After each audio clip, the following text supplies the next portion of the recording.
I don't think so. You can just maybe even just say, we're not gonna read this all family trip or. No, just- Here and yours. My Oh, words. It's just like some presentations Nice. by staff. Okay. He was blessing us because we were on the Oh, It's just an wow. informative night, right? No, he didn't. So we've done a couple. To relax. Yeah. To get to. This is a freebie. So, yeah. Night, right? So it's, Oh, okay. Okay, Wi-Fi, Not working? I don't know. I see public, Let's see if I put- I have one bar. You're good. All right, we're almost ready to start. 30 seconds, in case anybody's. It's 58. Yeah, Mr. Larson. Wow, that's not mine. I saw that. I didn't know if you Yeah. Oh, yeah. Everybody ready to rock and roll? All right. Well, welcome to the May 23rd, 2024 meeting of the Town of Berthoud Plan Commission. I call this meeting to order right at 6 p.m. It's the tradition of this board and, tradition of this planning commission to start our meetings with the Pledge of Allegiance. So please stand. I pledge allegiance to the flag of the United States of America and to the republic for which it stands, one nation, under God, indivisible, with liberty and justice for all. Thank you. Ms. Rieger, at this time, will you please take the roll? Chair Anderson, Here. Vice Chair Smith. Here. Secretary Semadalis. Here. Commissioner Donnelly, here. Commissioner Hoffmans. Yes, here. Thank you. Is there anyone on Zoom? Not at this time. All right, well, good evening. I'm Karen Anderson, the current chair of the Plan Commission. I'd like to thank you all for being with us tonight. Copies of the agendas are on the table in the side of the room here, the little black table. Please take one, but please also mute your phones at this point. At this time, I would ask the commissioners present if they have any questions or comments on the minutes provided in the packet for the meeting of May 9th. If not, then I would entertain a motion to approve the minutes. Comments, questions? on those minutes? No? I have no questions. I move to approve the minutes Thank you. Do we- from the 9th of May. Commissioner Donnelly moves to approve, and Commissioner Semadalis seconds. With that, can we please take the roll? Commissioner Donnelly, Here. Commissioner Hoffmans, Yes. Secretary Semadalis. Here. Vice Chair Smith Yes. and Chair Anderson. Yes. Great, thank you, board. That's the only item we had on that agenda, so with that, I would entertain a motion to adjourn. Motion to adjourn. So Commissioner Smith moves to adjourn. I second. Commissioner Semadalis second. All in favor, vote by saying aye. Aye. All right, any nays or abstentions? I don't hear any. All right, so let's now then open the Plan Commission study session. I call the Plan Commission study session to order at about 6:02 p.m. I don't think we need to call the roll again. Terry, would you just note that the same commissioners are here as was about 2 minutes ago?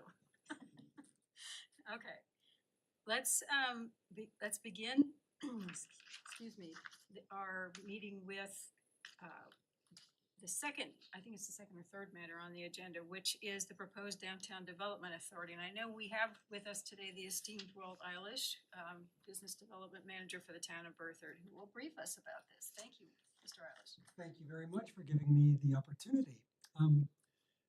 Are you all familiar with DDAs? Are you familiar with what Berthoud has done to date? Because I just wanted to know how far, well, that's good. We'll start from scratch then. We're gonna start from scratch. Yeah, I think it's a great. yeah. And because at some point, if this initiative moves forward, it's gonna come before you. Yeah. So it's good for you all to know. And after this, our time is limited. If you want to know more about it, more questions, we can meet for coffee at and come back, whatever you would want.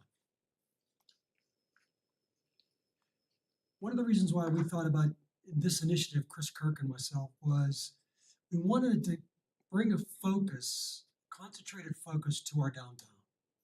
Berthoud is known for its quaint downtown. That's one of the things that separates us from a lot of the communities on the Front Range. So when you come through downtown, people often remark, well, it's quaint, small town charm, all of that. So the important thing is we retain that over time, as well as continue to grow and enhance it. And one of the ways you do that is by having a concentrated effort and money and staff solely focused on that initiative. A DDA provides that opportunity. I'll get into more. So what is a DDA? Very quickly, it's a quasi-government initiative that's voted on and created by the businesses and property owners that are located within the proposed boundary of a district, which I'll show you in a few minutes. So it has its own governing board. It facilitates partnerships among the multiple entities that already may be there. In our case, the Main Street program, the Berthoud Chamber of Commerce, the town of Berthoud. Their focus, one of the things they would do was coordinate all these activities by all these different groups. It's governed by a board of directors that's appointed by the Berthoud Board of Trustees, much like they appoint people to various committees today. And one thing that separates DDAs from others is they receive funding.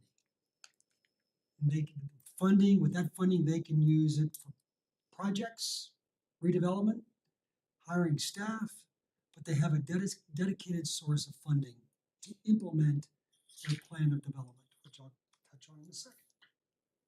In Colorado, there are 20 DDAs all over the state. In our area, Fort Collins, Loveland, Windsor, Longmont, all have DDAs.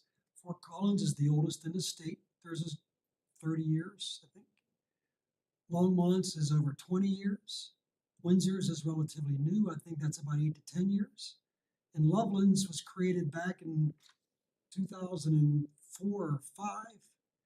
It was dormant for a good number of years, and now it's very active. So this is not a new initiative or a new concept. It's been around for a good number of years and used quite frequently in Colorado and other states. Just a chart here that shows the difference. I won't go line by line, but the difference between a DDA, a URA, and the Main Street program. You might have heard of URAs very recently of what is going on in Loveland at 2534 with Centerra South, I think it's called. There was a lot of information in the newspaper in BizWest. Loveland was deciding on that. And that brought URAs, again, to the forefront. We're not talking about a URA. It's a little different. That's for mostly blighted properties. One of the things that Ian and I have discussed going forward is looking at a URA for this 1st and 2nd Street corridor, our industrial area, from the roundabout up to 287. But that's another discussion for another time. So a DDA, and Berthoud does have a dormant Main Street program. It's been around since about 2000, I think. So for those of you who've been around longer than I, 2008, 2007. One of the differences between Main Street and a DDA, a Main Street is governed by a volunteer board of directors. It's all volunteer work. It can receive grant funding, primarily from DOLA and the state of, or anybody that can get it from federal government, but primarily from DOLA, to do renovation type of projects. It was the Main Street program that did the alcoves on Main Street, what do you call those things, whatever they're called, on our Berthoud Main Street, the flower pots and all of that. That was done many, many years ago. Today, the Main Street program is pretty dormant, is very dormant. It's there in name only. The DDA, once again, has a dedicated source of funding from a tax increment that I'll show you in a minute or two, that's generated from the properties that are located within the district boundary itself. So any new projects redevelopment, new development that takes place within the district boundary, the property tax on that property is going to increase. That increase then goes to the DDA to fund other projects within the district boundary. So it's set up for a 30-year time frame, so it's very long term. It's created by the property owners and business owners within the proposed district. They have to vote to create this DDA. And what our current initiative is, DDA businesses are looking at, is putting this on, if they can, the November ballot. If it makes the November ballot, then the property owners and the businesses within the proposed boundary will get to vote whether they want to create it or not. They'll have 3 votes, which I'll get on. But the other people, residents within Berthoud, outside the district, do not vote. They have really no say-so in the creation and the administration of the DDA. Governed by 5 to 11 members who are appointed by the town board. The pros is they also can tax themselves 1 to 5 mils. They can vote to do that. And that, if they elect to do that, that money is used to fund primarily the administration of the DDA. Staff, lease, whatever it is. The cons, it also requires a Tabor election. By that we mean the DDA can take on debt to fund redevelopment projects. They pay off that debt primarily through the tax increment that's generated in the district. But they have to vote to allow themselves to do that. So, where are we today? This initiative was first presented to the Board of Trustees last September. I presented it along with the consultants that we hired to the trustees. The Board of Trustees really liked the initiative. They thought it was a good idea, and they instructed us to move forward with it. And by that, so since last September, we've had a series of meetings with businesses and property owners within the proposed district boundary. Initially, up until Christmas, like from September to December, it was very much exploration. We were presenting this information and asking the businesses and property owners, do you want this? Is this something you would have interest in pursuing? Overwhelmingly, the response was yes. There was some negatives. There were some businesses probably saying, no, we don't want this. But the vast majority of the response was, let's continue to move forward. So after the holidays, in January, we created a small working group of 7 businesses within the district. And they have been the ones since that time to lead this initiative with our support, town support, backing them, promoting it, having additional meetings, generating, asking more questions, and moving this whole initiative forward. Since that time, though, during that time, the town has hired an attorney.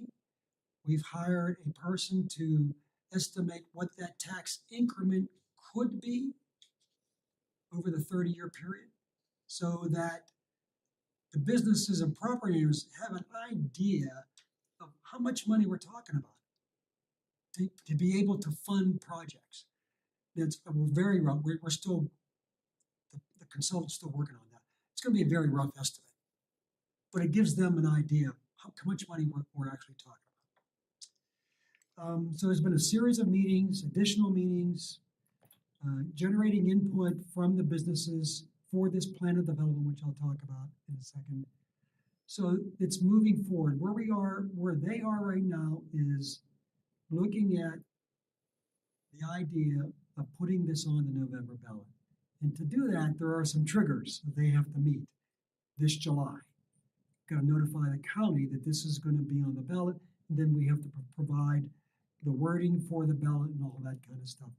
Larimer County's election will administer the election, just like they normally do.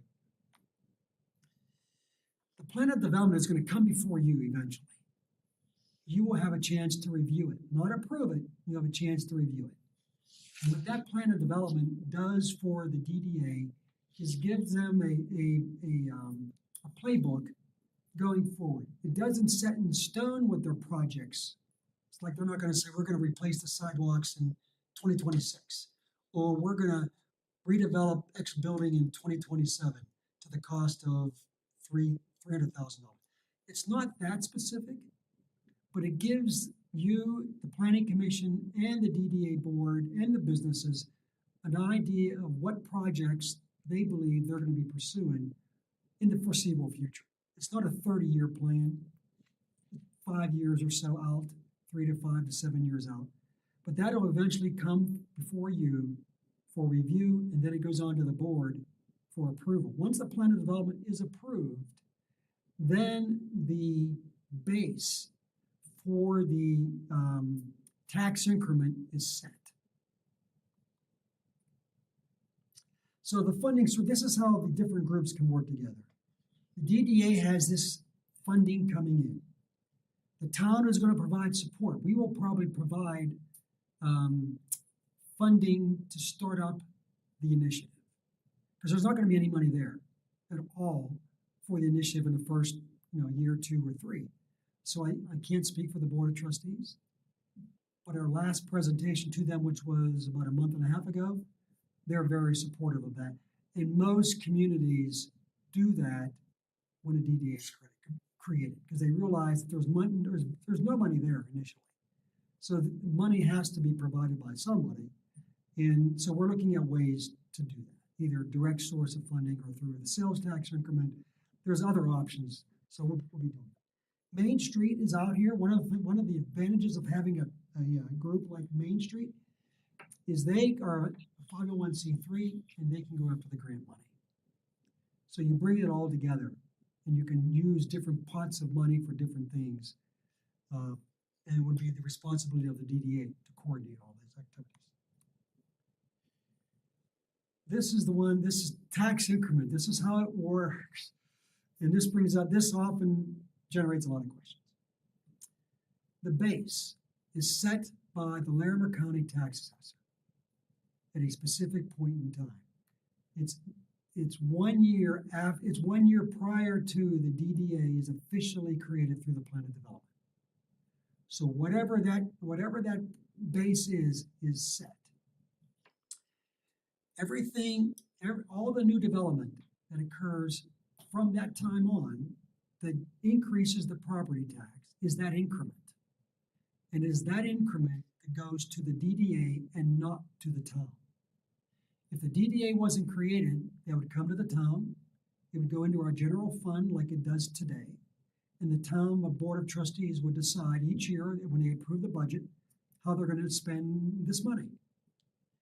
This is going directly to the DDA. And the DDA Board of Directors will decide how to use that money. Now, every year, the DDA presents their budget to the Board of Trustees for approval. So there needs to be coordination between the two. Because ultimately the trustees approve their budget, annual budget. That base, one of the things that concerns some of the businesses and property owners, there was some misinformation thinking that base was set. Say the base was set today at $10 million. There were some who thought, well, that stayed 10 million for 30 years. Well, that's not the way it works. The base does increase naturally.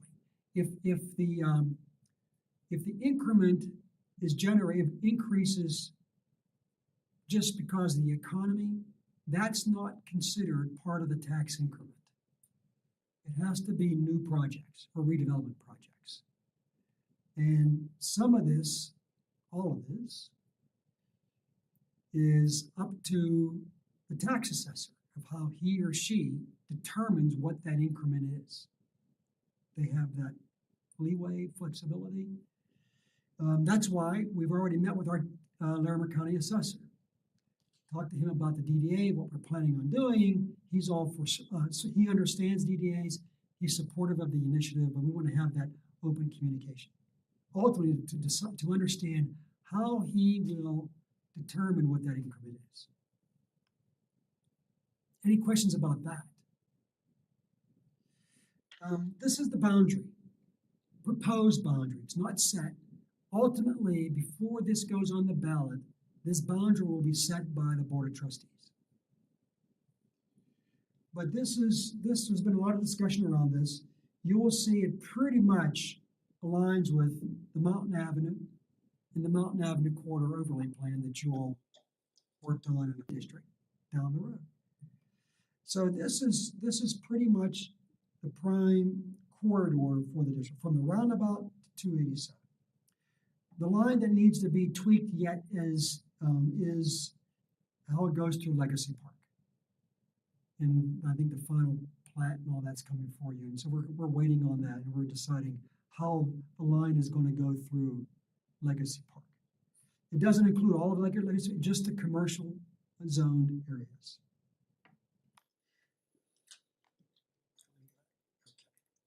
Steps to creating a DDA. So we've had the orange, the board establishes, we're about to establish legal boundaries. Plan of development has to be, is drafted. It's a very, very rough draft. But the plan of development is actually approved after the DDA is created.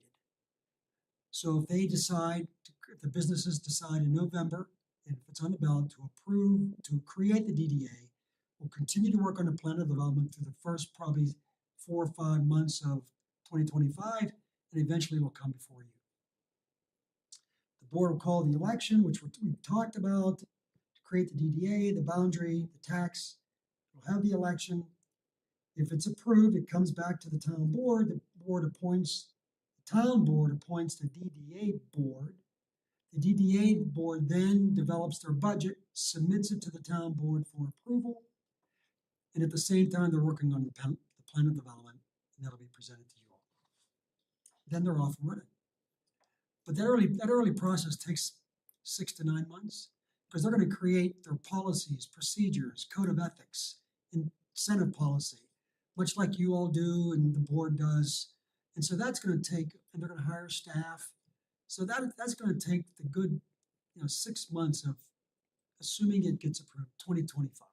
The blue box, is that what you're referring to? Yes. Yeah. Yep. I think I've been talking about the next steps. We're drafting the plan of development with the input we're receiving from the businesses that's being generated by the working group that's been created. And so a draft will be presented to you well before the final. Like it's going to be, we may have a draft, we will probably have a draft. If the decision is made to put it on the November ballot, we will have a rough draft by November to present for discussion, not approval, but just talk about it. And then, one thing I didn't mention, that I'll just end with this. If it makes the ballot, there's potentially three votes that will be on the ballot. First is to create it. That'll automatically be on the ballot. Yes or no? Do you want it? The second will be that Tabor question. Do we want to be able to incur debt? Yes or no? And then there's a limit. It'll say up to $50 million, up to $30 million, whatever that number is. That's not set in stone, but it allows them to proceed down the road. The third vote is that mill rate, ad valorem tax, where they can tax themselves 1 to 5 mills. That may or may not be on the ballot. It's up to the working group and the DDA, the businesses, whether they want to actually tax themselves. That's a tough vote. It's not just here, everywhere. I don't think Loveland has ever passed that. I don't think Inglewood did. I don't think Littleton did. Other communities have done that. I think we would suggest to do it, but for a small business on Main Street, asking them to tax themselves when they might be struggling is a tough decision. So that question may or may not be on the ballot. It'll be up to them. whether it's on. It can go back, I mean, they can do that down the road, like Loveland just did this past election. But the first one and the second one will be on the ballot. So I have a real quick question. Yeah. So this makes it on the ballot for the entire town to vote on? No, okay, it's just, so it makes it on the ballot only for the people in that. Correct. Okay, perfect. Yes. That was my understanding. My second question is, so you mentioned property taxes. That's Yes. how they would, Yes. that zone would tax themselves in theory. Would they also, so they have an option between 1 and 5 mils, you said? Yes. Yes. That's different than the property tax, but yes. Yeah. Oh, okay, so that's a separate tax? Yes. Okay, Yes. because then you mentioned sales tax too. That's an option. That's not one of those. That is something if the town elects to do. The Board of Trustees could elect to do that on, and some communities do that. They will fund that startup, the startup phase of a DDA, using that sales tax increment that's generated in the district and give a portion of that to the district to fund their admin and startup. Is that similar to what we see with Centera when you look at your, Yes, yeah, they have Yes. something like that where they charge you on Yes. this? Okay. but that's not a vote. That's a decision by the Board of Trustees. And so from the get-go, and I do wanna be cognizant of time, Yes, but at the get-go, there would be that starting point with the with the increment. And if I am please tell me if I'm going way offline. But but just having the DDA doesn't increase taxes, it's just there's a gap between how it increases and the level that it's set at. And that delta is what the DDA would capture. So just having the DDA doesn't increase taxes. that is correct. Basic, That's a, base taxes, yeah. The base, But I have a question, Or any well, taxes. no, excuse, I didn't mean to say no, excuse me. Okay, sales tax. Any tax. There is, with the property tax, there's no new taxes. This is money that's coming in anyway. The only difference is the property tax that's being generated is going to the DDA and not to the town of Berthoud. That's the only difference. So the businesses aren't paying more taxes. It's what they're already paying, property owners. It's just where the money is being distributed to. It's either the town's general fund or the DDA. It's an allocation of the tax, Yes. the existing Yes. taxes. And it's just the increment. Yeah, there's an increment. The green part is Yes. the additional taxes that the property owner on the main street will have to pay, correct? No. Okay, No. sorry. They're gonna pay property tax anyway. Yeah, so the base, So if I'm ABC business on Main Street and I'm just a business. Yeah. I don't do anything to my business. But I'm reassessed every 2 years. Yeah. And I'm reassessed and my tax goes up. It's not because of anything I did.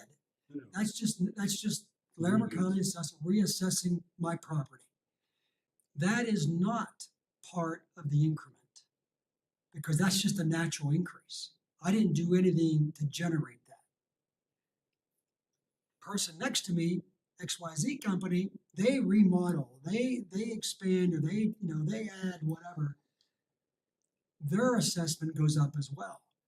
That would be considered part of the increment because they've done all this work to increase their tax. This is really going in the way. Where the Larimer County assessor comes in, he in this case, would decide how much of XYZ's company's work contributed to that increment. That's where it gets a little gray. He might say all of it. All of it. So their increment went up $15,000. He would say that's all new and that can all go to the DDA. Or he might say, of that 15,000, 5 of it was just natural increase, 10 is new. Well, then it would be the 10 that goes to the DDA. The 5 would go to that base. But it's left to the Larimer County. Yes, yes, yes. That's why we're building those relationships. Let me ask a question that keeps coming into my mind. How will the powers of the, and the authority of the DDA, how could that affect the Mountain Avenue Overlay District? What, not at all, so they would still have to abide by Yes. that as well, okay, so they couldn't in any way try to change that or do something There was a lot of that's different. discussion about too, or just zoning in general, Okay. building permits in general. Some thought, well, the DDA, I might be able to do. No, all of that is still in effect. You still have to Your work. with them. projects are gonna come before you and Ann, just like they do today. Okay, but if taxes are increasing, tax increments, Yes. don't we run the risk to have small businesses of today not being able to continue in that way, and then we see other big chains coming or stuff like Oh, I that? think that's come up to, property taxes most generally are gonna increase. Yeah, And as they increase, it happens in all the community, I mean, most communities, a business will have to decide down the road whether this is a place for them or not. I mean, we think it's gonna, because of the increase in the money that's coming into the DDA to fuel events, in an effort to bring additional people downtown to shop more, it'll generate additional revenue for the businesses. Now, they will have to take advantage of that. I mean, just like any business, if you want to take advantage of the additional opportunities that are coming your way, they will have to do that. So you're saying, I'm No, sorry. please go ahead. So you're saying that the DDA money could be used for things like festivals to draw Yes. people downtown, but Yes. could it also be used like as a grant to the business to do Yes. like refacing Yes. or? Most DDAs have a fund for facade improvements, sidewalk, I just put sidewalk improvements, sign grants. Now, the town has that now. We do that now. Ann and I work together on that.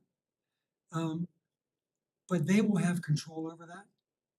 And they might be able to put more money into that. Our facade grant maxes out at 10,000. They may have a program that maxes out at 50,000.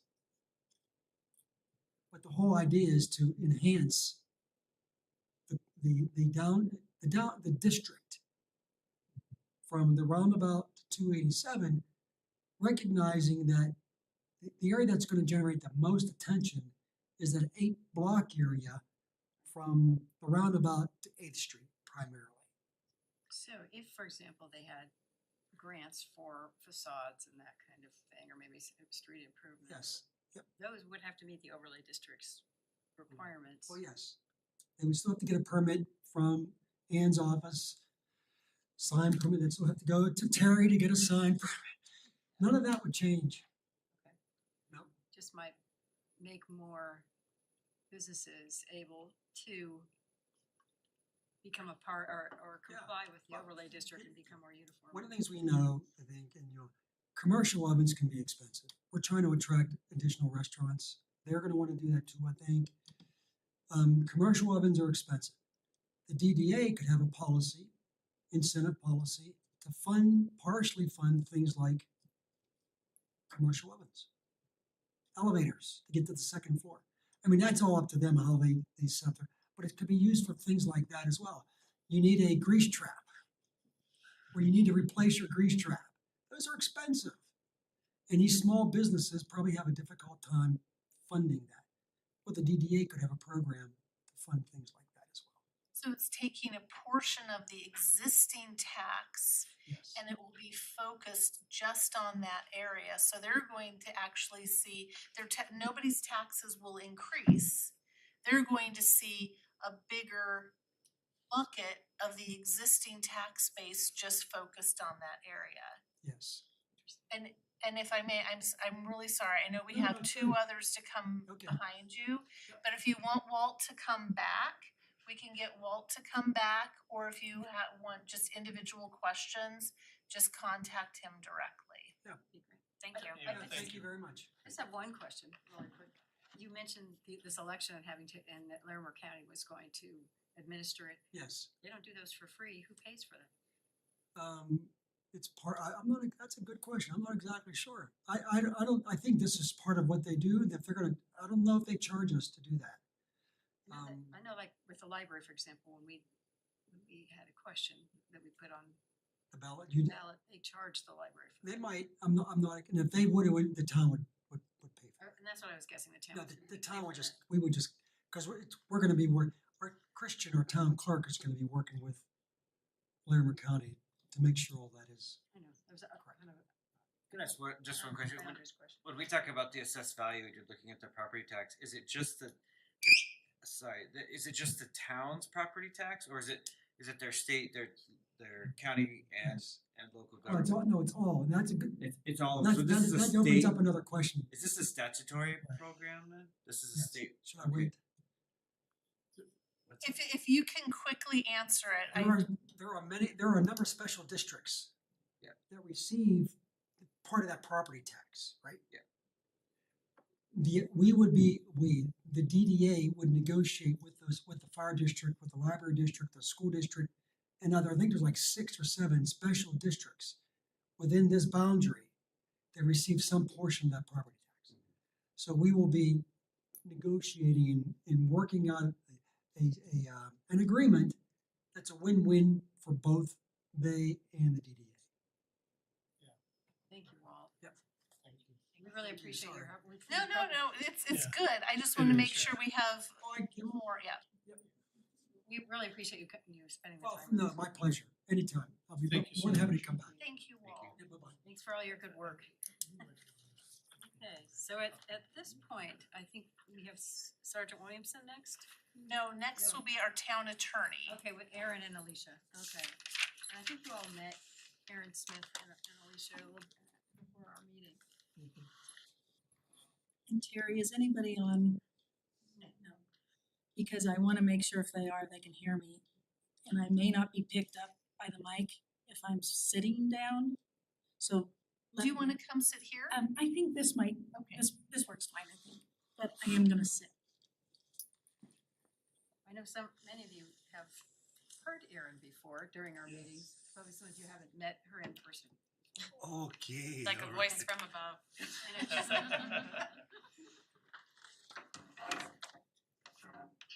Well, thank you so much. It's really a pleasure to be here. I enjoy being able to talk to planning commissions about the way they make their decisions. Because as the town attorney, I have a vested interest in how you make your decisions. I've been asked to speak on your deliberations. And I didn't know, Ann and Ton, if there was any setting of the table you wanted to do for why I was asked to make this particular presentation. Sure, so you had two, it's important for planning commissioners to feel as if you have all the tools in your toolbox, so that when you go into an easy planning commission hearing, as well as those that are contentious, that you can fall back on these work sessions and feel comfortable to ask questions. And we thought that following up on Circe's presentation a month or so ago, and then now you've had two land use hearings. One was especially contentious, one was just a little odd. And so we thought it would just be good to have this Q&A opportunity, because more hearings are coming up, and we want you all to know exactly, number one, you're doing a great job, but number two, have the opportunity to talk directly with Erin and ask any questions that you have. Thank you, Ann. And I was present via Zoom for your last meeting and your last hearing, and the board did a really good job. The board chair did an excellent job, and the board did a great job. So I'm just pleased again to be able to talk to you about what I would call a subset of your role as being decision makers. So deliberations is a subset of your role of making a decision. And so what I would like to do is, this talk really has two parts. I'm going to talk about the what, the where, and the when of deliberations, and then I'm going to speak a little bit about the how of deliberations. So what are deliberations? Deliberations are part of the Planning Commission's decision-making process. The Planning Commission makes two types of decisions. You sit as a quasi-judicial board, making decisions as a panel of judges on a land use application. So you put on your quasi-judicial judge hat and you make decisions. The other way you make decisions are you put on your legislator hat and you make policy decisions. Now, generally, your decisions aren't final because you're making recommendations, but nonetheless, you are making decisions. The why are you making decisions? Because state law, which enables, and more importantly, local birthed law, requires that there be a planning commission. So you exist because the law says you exist. And the law generally sets out your charge. So that's the why. The law says you have to exist, you exist. Then the when of deliberations. What I would say is that deliberations are sort of 1/5 of your decision-making process. And this is one way to look at it. I would say that there are 5 steps to decision-making. They are your homework. That is what you do before you come to your hearings, before you come to your meetings. Listening, asking questions, deliberating as a panel of judges, and then rendering a decision.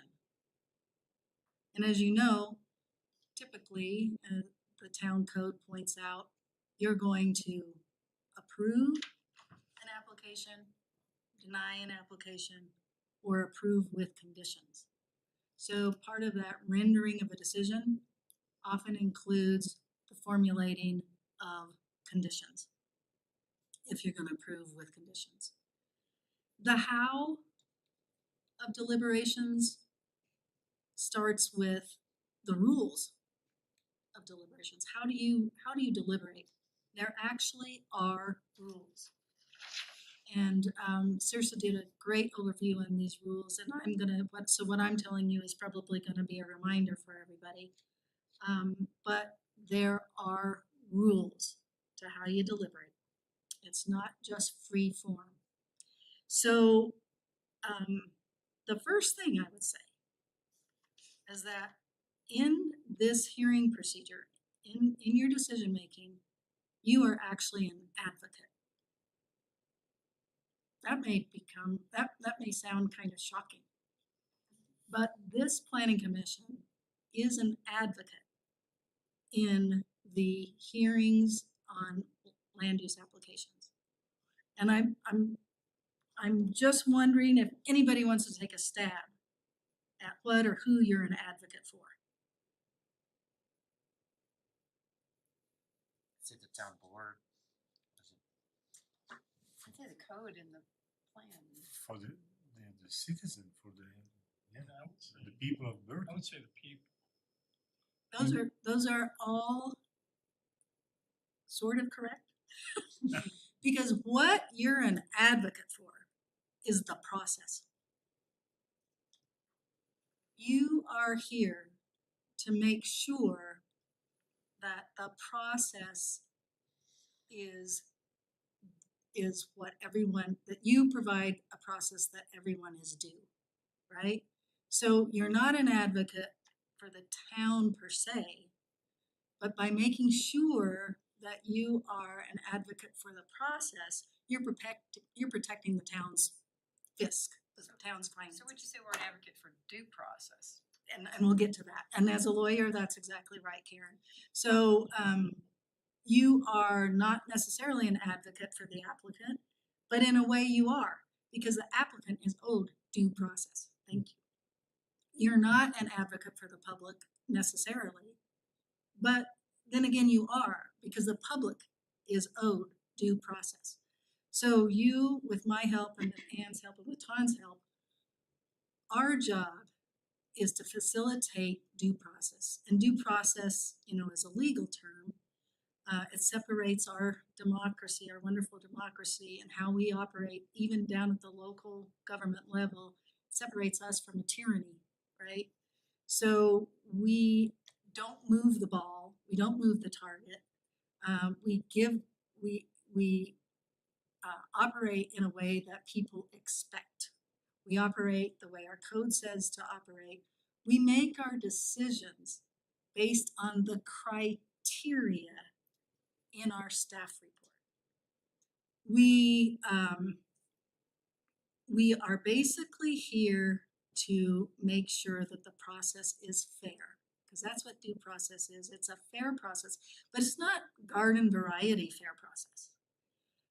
It's not like, okay, if this person gets one, this person gets one. It's not a fairness like that. It's an informed fairness. It's informed by those criteria, the law, the criteria in the staff report. So the one takeaway I would love for the board to have from this presentation is criteria, criteria, criteria. The criteria that the staff has done the hard work on, and policymakers before you and before current town board, the criteria that was written into the code, and the staff does a good job of parroting in your staff report, is the foundation for fairness, right? So you want to stick to the criteria. So let's go back to those 5 steps to decision making, and I will give you a handy little anagram to remember them. My handy anagram is hedgehogs like a dark den. Hedgehogs like a dark den. So H, again, that's your homework. So you come to these meetings having, ideally been able to read the packet. There are going to be times when life gets in the way. It happens. It happens. But because the way the packet is prepared, you can take a little bit of a shortcut when time doesn't permit you to read it as thoroughly as you would like, to focus on the staff report. So in doing your homework, that pre-hearing work,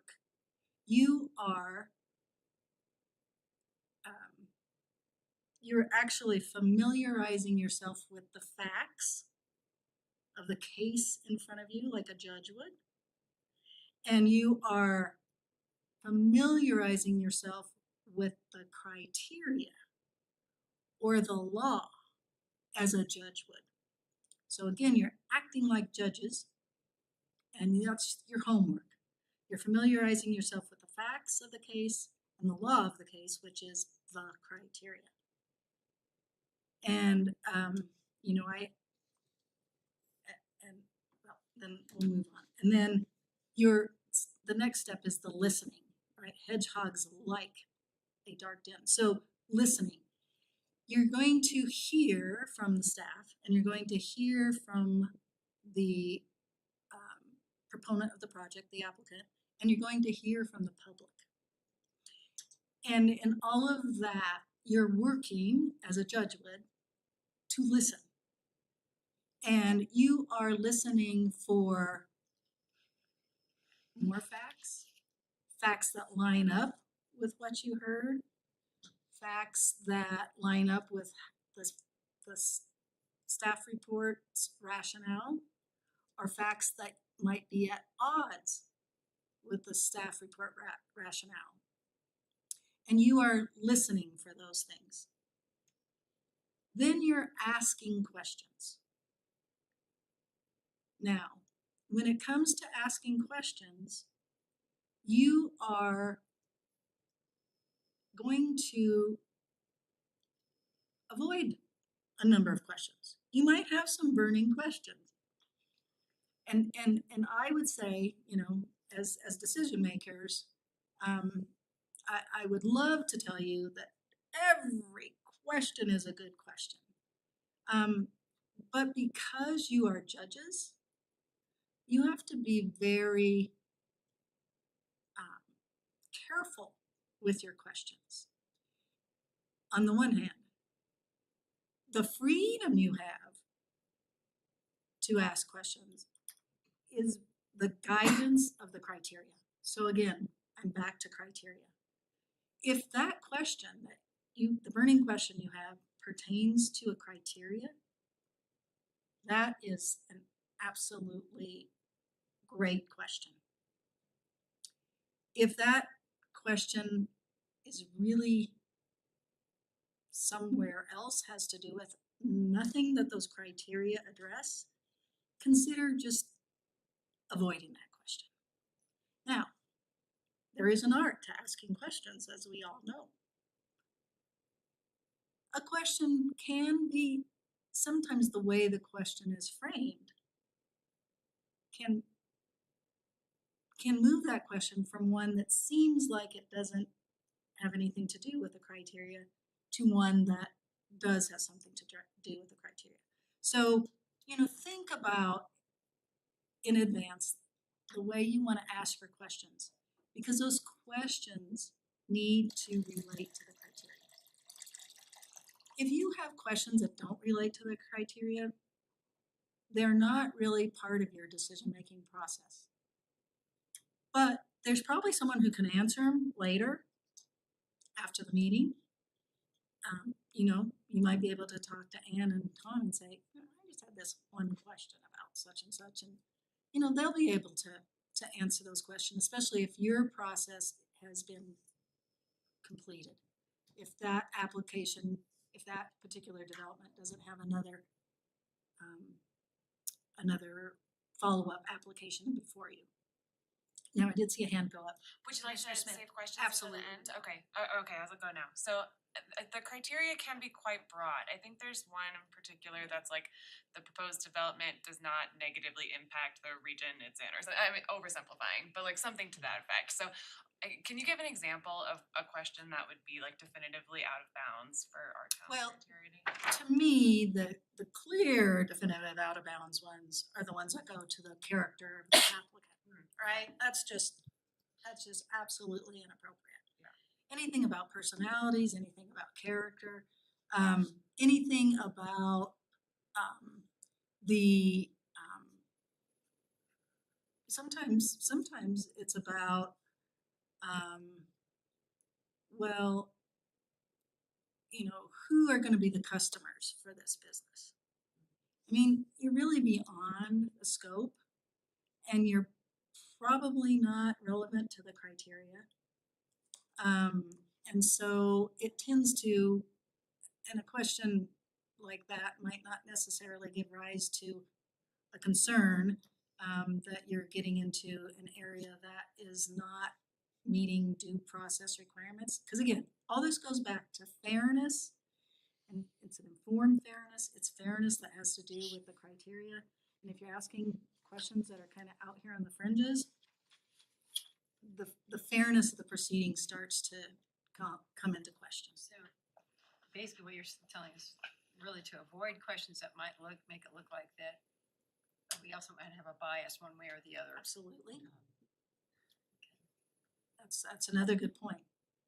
Because you don't want to necessarily, well, you never want to appear to have a bias, right? Because you're here as a blank slate, listening to everything that you hear that night and have everything that you have read that's part of the packet.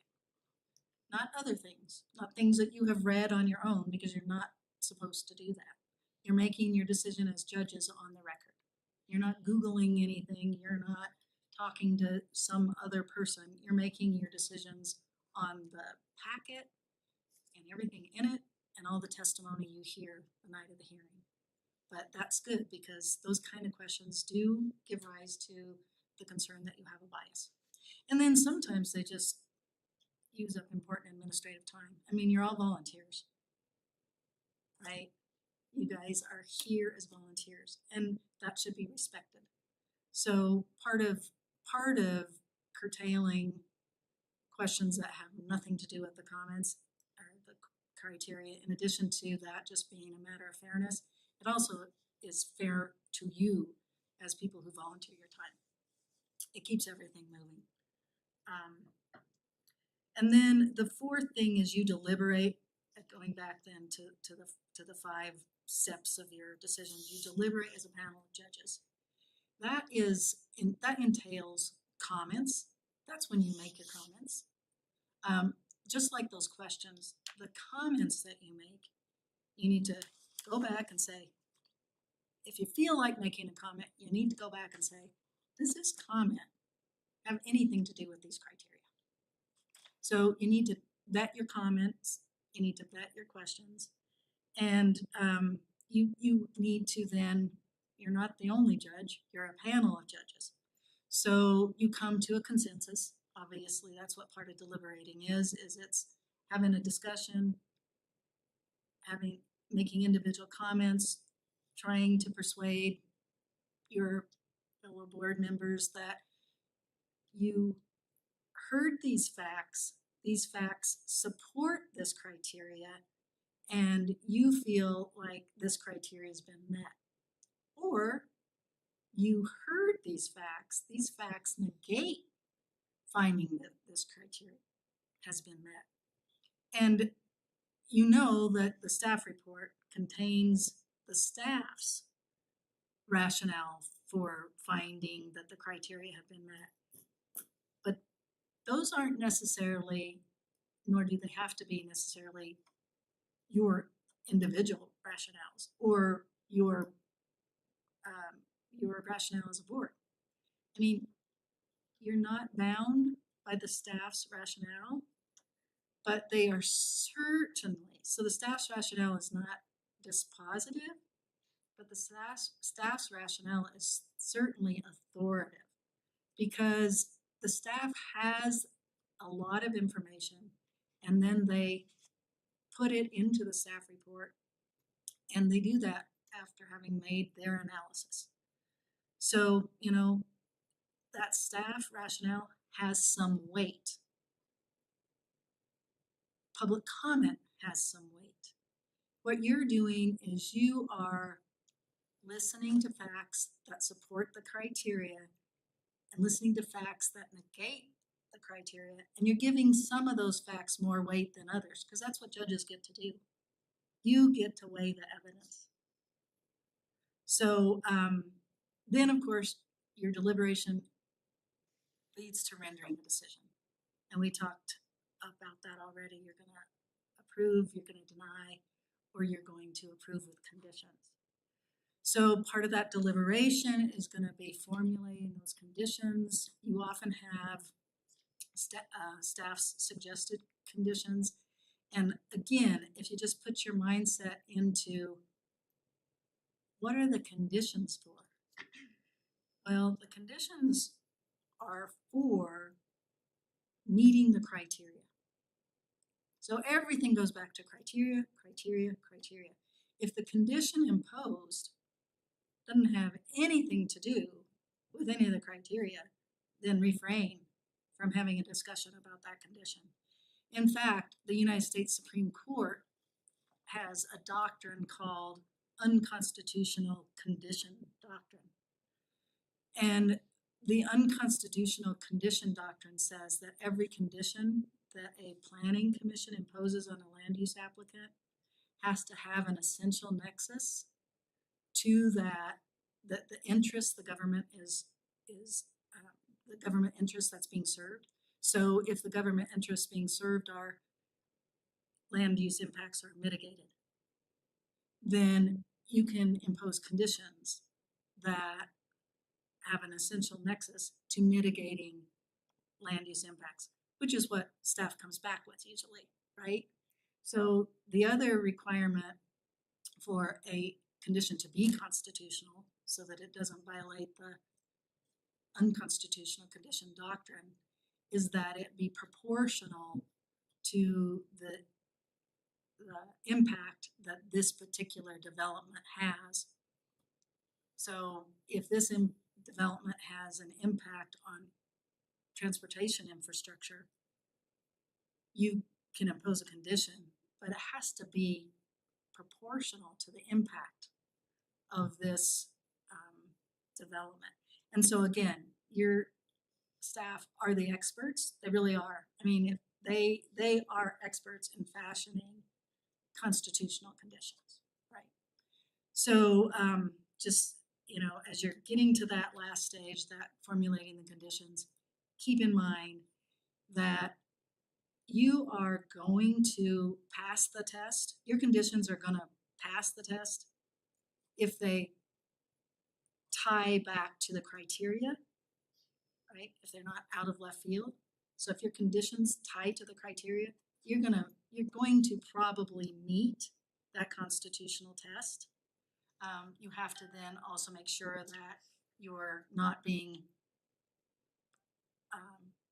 that you're not proportional with what you're with what you're asking that developer to provide.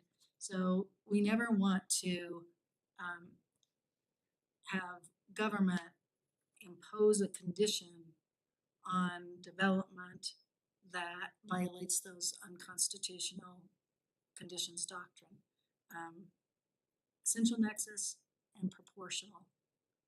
Because, you know, when that goes off the rails, what you're doing is you're taking private property, either because there's some easement you want dedicated, or you're taking private property in the way of money, because, you know, a bigger, better something needs to be built by this applicant. So what would be an example of something that might not be proportional? And I understand what you're saying, that if it's not proportional, it's possible that we are violating the Constitution's takings clause if it's not. So, but what would be an example of something like that? Well,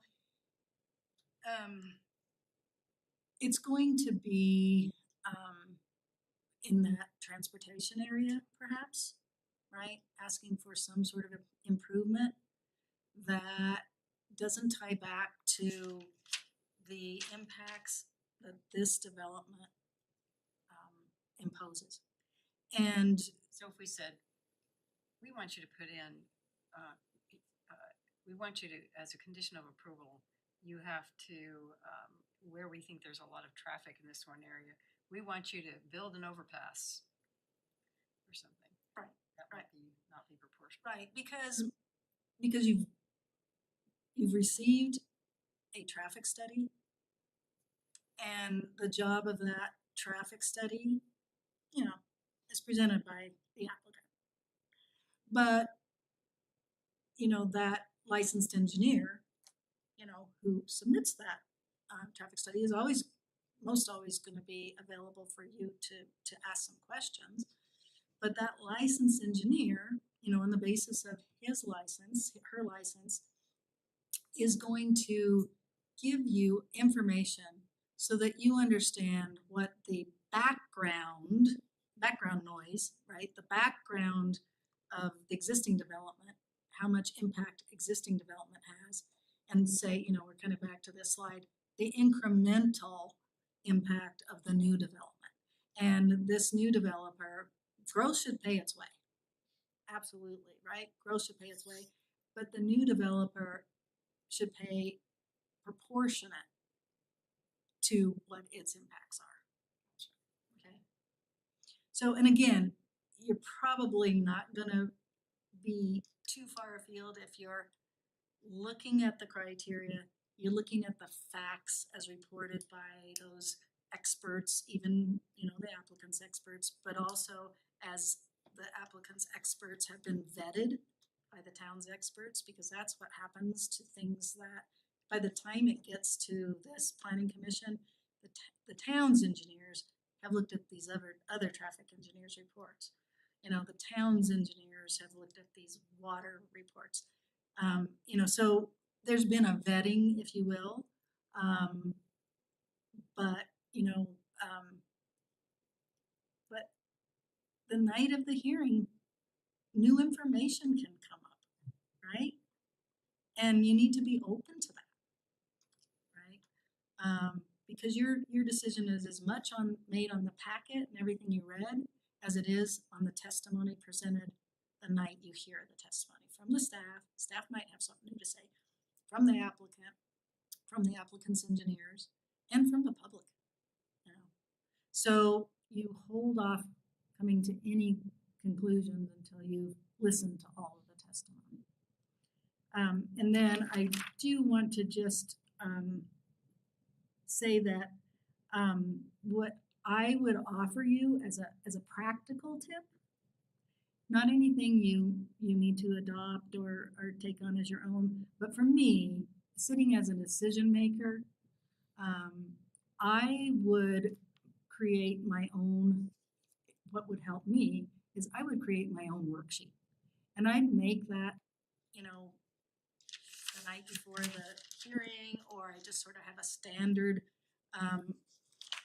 sort of, and I call it a worksheet. And what the worksheet would look like, and Ton and Ann were good enough to include in your packet this sample staff report from a hearing that you heard back in March of this year. And when you get to the pages where staff has the criteria listed, and then following the criteria, there's a column for a finding. And then following that finding column, there's a column for rationale. What I would do is I would add a piece of paper to this, extend this out. And I would have another column. And I would have, and this is the column for the night of the hearing. And I would have evidence in support.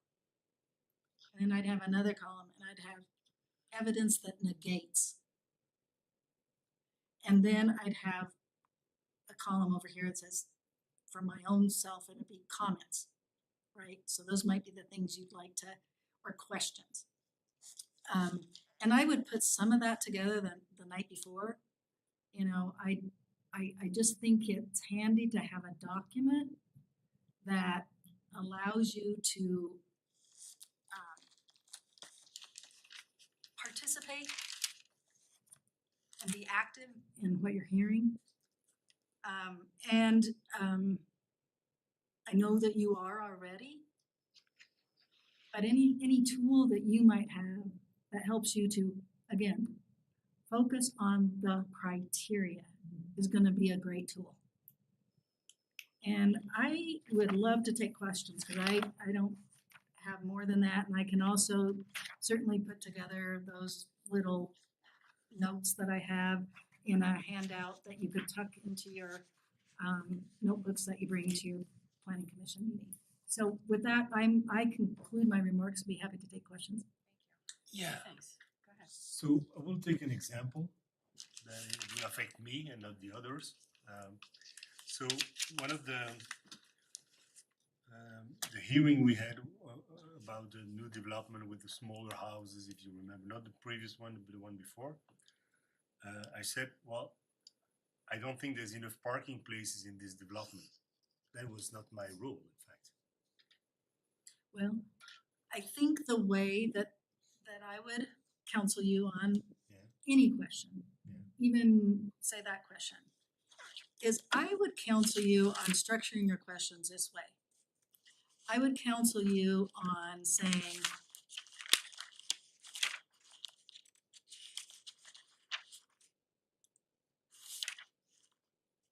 criteria, I would say, Mr. Applicant or town staff, I'm looking at the staff report. And I'm looking in particular at criteria 1C, so I'm looking at the example that's in the handout, and it's page 2. One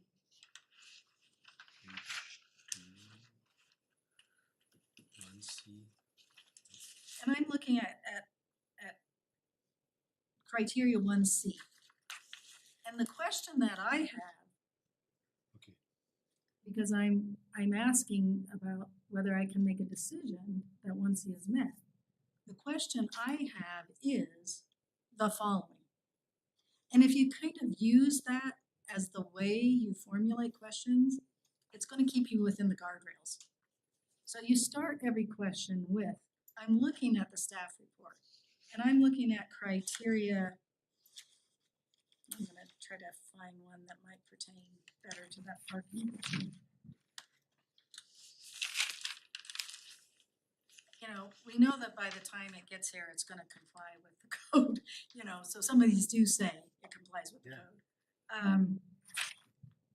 So in a way, I mean, there's no way for me to ask that question because I'm asking the applicant to kill some land, so a potential land that he would sell, and turn it into a parking. So this is not my role. Right, because if there's not, as I think Commissioner Smith asked, she said, you know, sometimes some of the criteria are that, you know, all existing impacts have been met. Yeah. That parking question would have been a great question if there would have been a, all existing land use impacts have been met. If that were a criteria, you could say, Mr. Applicant, I'm looking at criteria 1A, Yeah. which says all existing land use impacts have been met. I've listened to the presentation, and my question for you is, how are the impacts from what I perceive not to be enough parking, how have those impacts been met? I have a question from the staff perspective. Could a question also have been, at what phase in the development review process is parking addressed? Thank you, Ann. So I that keep then, that one handy. That's a good way to phrase a question. because at the let's say annexation phase, and they're zoning it to commercial, they're not platting it, so they haven't really thought about all of that yet. But when we're looking at annexation and just zoning, knowing that that platting is going to come to you, and that question would also help members of the audience because it helps remind them, hey, we're only looking at this, but this is coming down the line. I'd actually keep a little reminder in your notebook that says a really good question might be, at what stage will parking be addressed? And you might ask that one first. If you just have a concern that something's not being mitigated properly, if you really have that question, maybe a precursor question before saying, I don't feel like parking's being, impacts from parking are being mitigated. The precursor to that question might be a question to staff. At what stage will the parking impacts be addressed? You know, I think that'd be a great way to handle that. And Because, you know, in a way, in that day, I mean, I tried to come back to a real history that we had all together. So we had a shouting audience, and they said, yeah, but there's no setback, and we're going to have tons of houses, blah, blah, blah. So in a way, we tried to be a little bit in the middle, making suggestions that would probably, and also the suggestion of, have you had a meeting with the neighbors?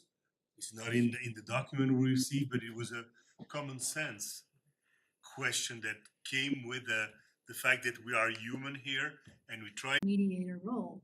Because oftentimes that's gonna elicit a response. Sometimes it's going to, elicit a positive response, and sometimes it's going to maybe just elicit a non-response. But I think that's a great, recognition of the go with the flow. And again, what you're dealing with are suggestions. You're never gonna violate the unconstitutional condition doctrine by asking if the applicant has thought of such and such. And so to piggyback on that, then one thing that Commissioner Hoffman's in this particular scenario, then, hey, staff, tell me, when would parking be appropriate to review and analyze? And then, all right, I would like the record to show that when the applicant comes back, we definitely will be reviewing that. So applicant, please consider these items with that next phase. Is that appropriate? Because again, those are all suggestions, and you got your sequencing, counseling from your planning director. And so, yeah, that's absolutely appropriate. So, it's, I think, again, if you can look at the criteria, and if you can look at what it is you're supposed to be making your decision on, and if there's anything outside of that that's sort of come up from the public testimony, if you can think about, does that prompt a sequencing question to staff? And might that prompt a suggestion to the applicant? And I think that's a really good way to approach that. I have a question. So, I mean, in a situation where we get a lot of public comment, and the public is bringing up, I guess, issues that if you're not sure that that's been addressed in the staff report, you're not 100% sure if it meets the criteria in the land use code. And might hate me for saying this, but I've thought a lot about, at times, should we motion to table a decision on an item if we're thinking that if there's some doubt in your mind and you have to vote yes or no, but you're not sure and you would like more time to do homework, and because there's been issues addressed, do you find it appropriate to? Yeah, so generally, the answer is power through and get to a decision. That's generally the answer. Every general rule is going to have an exception. There may be a time when there is some critical piece of information that you think would help you make your decision better. But even then, that can be discussed with staff, and that can be formulated as perhaps a condition. You can say, again, you would ask the question this way. You would go to the criteria, you'd have your worksheet, right? You'd have your worksheet and you'd see the criteria, and you'd be tracking all the public comment. And you'd say, this public comment is stacking up on this one criteria quite a bit. And it's calling into, and you would say, perhaps to the applicant on rebuttal, Mr. Applicant, I'm looking at criteria so-and-so, and I heard 5 speakers who said such and such, such and such, and such and such, which leads me to be concerned that this criteria isn't met. And then you let the applicant answer that, because it really is the applicant's burden to show that they've met all the criteria. But the reason that I started the answer with generally you power through is because everybody has rights, including the applicant. And time is money, as we know, right? And delay is not anything we would ever do just for the sake of doing. But I think for the most part, you're gonna find that there's somebody in the room that can get you to a place where you are either persuaded that that there's enough information on that criteria, or, or if you've still determined there isn't enough information on that criteria, you can say with your fellow members, you can just say, I'm really troubled by, what I heard over here, and I don't think it was addressed. But I think the other thing that's really important, that's why I think a worksheet is important, because where things really go wrong, I think, is when you've closed the public comment period, right? The applicant's not up here anymore. And you're having a debate over whether or not you got enough information on X, and he is probably dying to give you more information, and he never really got to address that because it didn't come up till you got to your deliberations. So that's why I think a worksheet is really important, because you need to deal with those issues when staff is still available for questions and when the applicant is still available for questions. And I think you just really need to drill down on those. And I think by and large, you have a professional staff who is going to vet these applications. They're going to vet the engineering that they've received. They're going to vet the plans that they've received. And, I would think that for the most part, the information that has been received is an adequate source of information. But again, that's the general rule. There are going to be exceptions, and I think the best way to deal with the exception, and we dealt with it some couple months back, and that was, okay, formulate a condition. Formulate a condition that this isn't going to go to the Board of Trustees without more information on X. Can I ask you my last question? Based on the example of 2 weeks ago, when the applicant wanted to keep the lots to park the cars during the transition, etc. So if, and that's what I remember, I was watching Tony over there, and I said, well, but the criterion says, no, as soon as you have entered, you cannot do that anymore. And we finally found a way to let them get access to it for 1 year, if I remember. So, but we were going outside of the scope once again.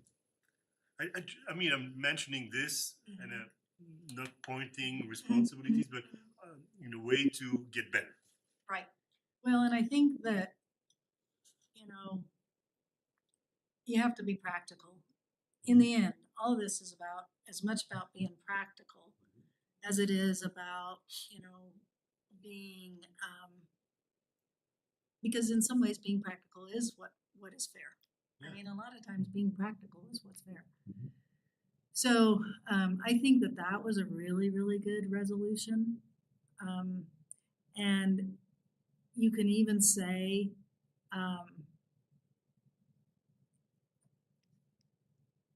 we recognize that this might be a break from the strict criteria, but, and you're not making the final determination, right? You We are making suggest an advisory, you issue an advisory opinion.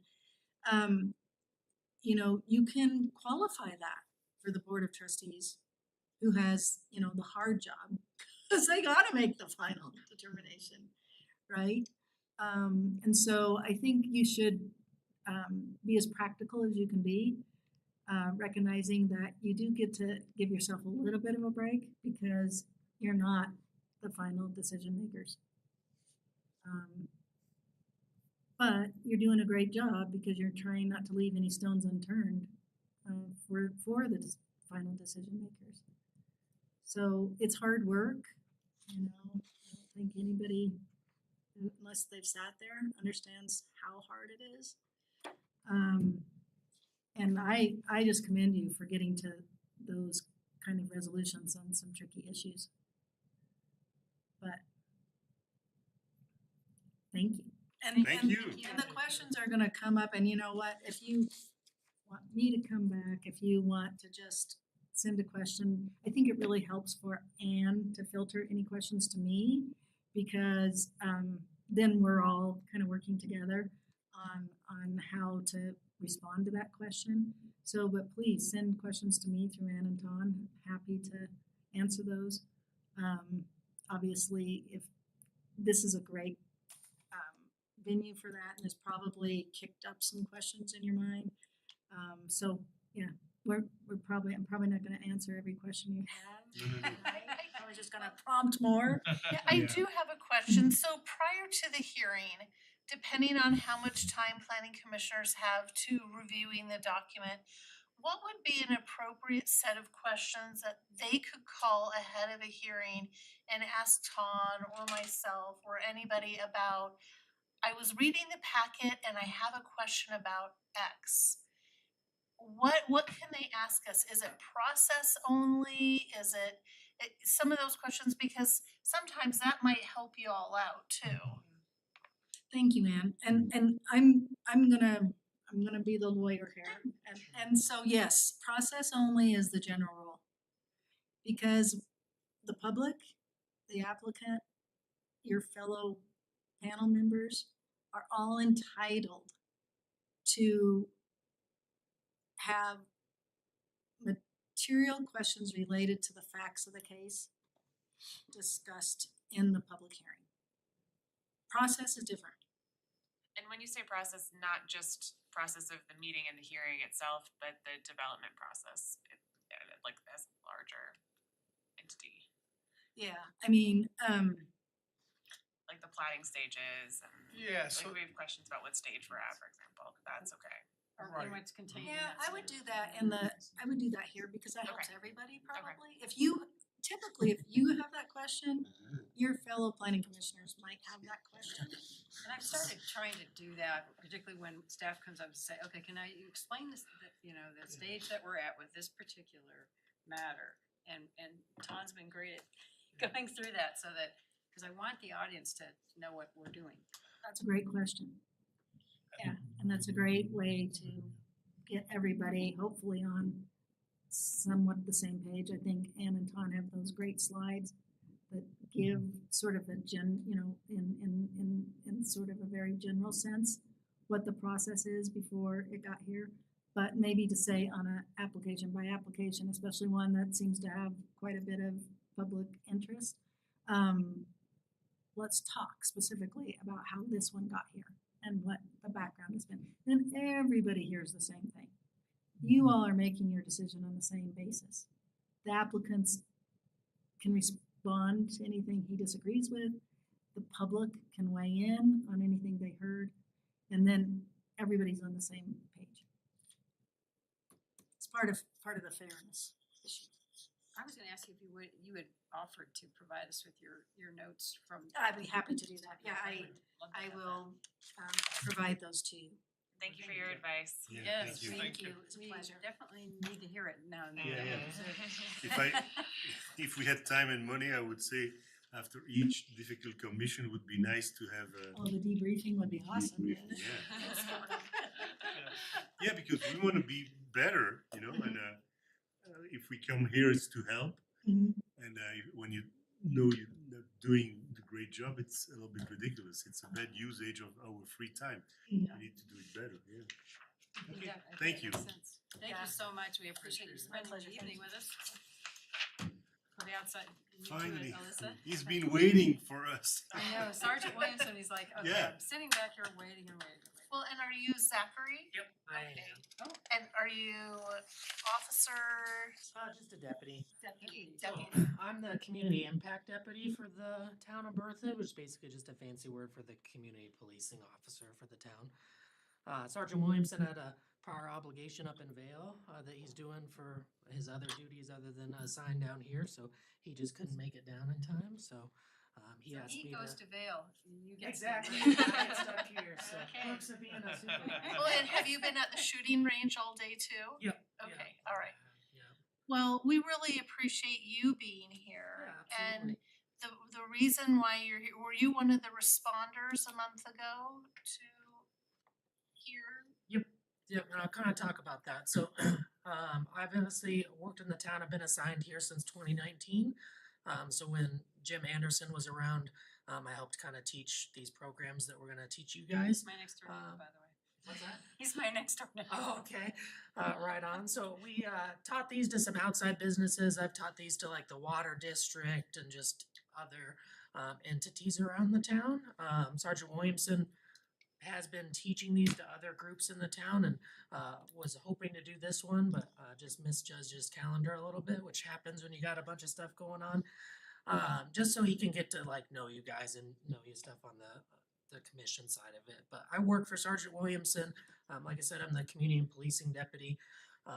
And then I teach a variety of topics for our agency for all the deputies, which includes tactics. So like I teach our active violence training for our deputies on how we respond to active threats in businesses, how we respond to our county buildings, and how we respond to schools if a school shooter or something happens inside of a structure in there. So this class isn't all encompass, but it'll give you guys the main points of kind of like the general purpose of training in a facility like this, or when you guys have public comment and some stuff that happens if someone tries to disrupt it and just some safety protocols on it.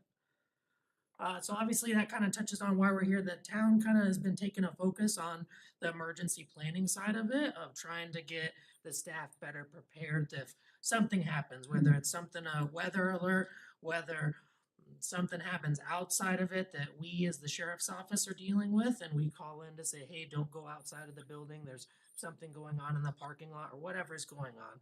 So from anything minor weather all the way up until an incident for that, is the town just wanted a better training for all the staff, which includes you guys obviously being on the commission, to try and help you guys out and understand your guys' legal rights when it comes to people if they try and disrupt a meeting, our responses to it, and just so everyone kind of knows where we're all at, so we can work better with each other and it doesn't become this awkward thing.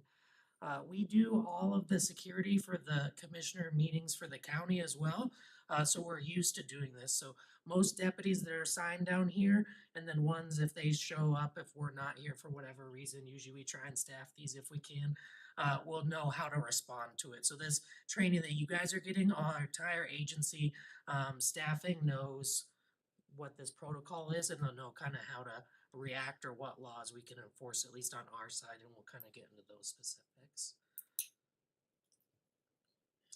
Maybe. I was looking at your statistics here. It's interesting that Yeah. we're seeing this increase. Yeah, and a lot of this we kind of saw, at least on our side of it, when COVID occurred, especially with our school board meetings. Those got a little bit heated.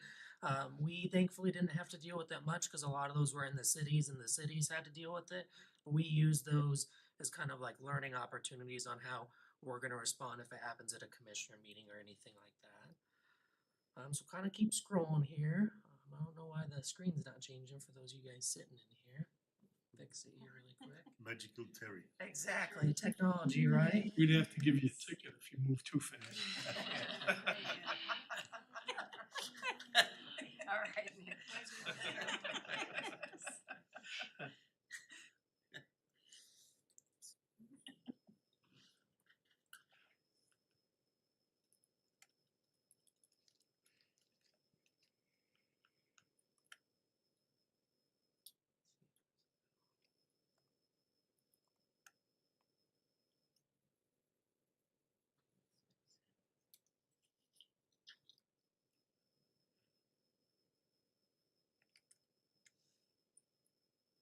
Alright, well, she's working on that. I'll kind of just keep moving along and I'll kind of touch on the bolded section at the top so you guys know where we're at. So first things to understand on this are the First Amendment, right? So anytime there's public comment or we have some sort of public array where a person of the community can come in and speak at an event, the First Amendment's always gonna apply to that sort of it, right? So the First Amendment just covers freedom of speech and it shall not be infringed upon, and that covers a wide variety of things. Some things that it covers that people usually aren't aware of is like offensive language. If someone starts cursing, the First Amendment can protect that. The First Amendment can protect on some sort of line of what's called harassing speech. What it won't protect on is like directed threats. So directed threats at you as a board member specifically, but we kind of got to reach a certain threshold of the threat has to be specific, right? So it can't just be, oh, you guys suck, enter expletive here, right? That would be protected. You knew. Yeah, right. That would enter into the First Amendment, but if they're like, hey, you know, Joe, I'm gonna come to your house, I know where you live, and I'm gonna hurt your family when we get out of this meeting at 10 p.m., that would not cover it, What right? about freedom of expression in the sense that they're pointing at us and being harassing? Is that would Depends on the line that's it on, right? So a lot of times, kind of what we'll touch on in here is you guys have the right if basically people are up here talking, is I'd always encourage you to let some of that stuff come out because maybe they might boil over and then it might come back down. But if it's continuing to be something that's disrupting during a public comment, I'd let them go that 3 minutes that you usually have a time frame on and be like, hey, your time's reached. We're gonna have to have you step down, and if we keep going down that bridge of now that timeline isn't there, that's something where like the chairperson can say, hey, we're gonna have to ask you to leave this public comment or leave the room. You're disrupting this manner for that side of it. And if they don't, that's when we can come in as far as what's called trespassing, right? Where someone that has some sort of authority with the town or in this room in here, basically says, hey, you gotta leave, and now they're not leaving.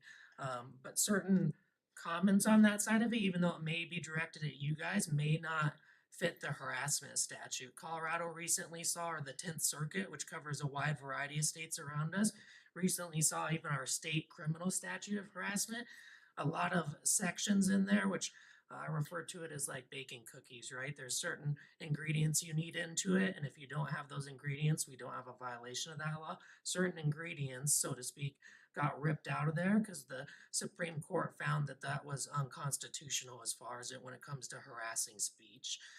And a lot of that came out of the COVID's around 2020 of cases just slowly working its way through either public comment or law enforcement dealing with what's called First Amendment auditors, where they come into our public facilities and they try and openly record to engage a contact with us, and then try and trip us up as officers around some of that speech. So some of it may not, some may apply, some may not, right?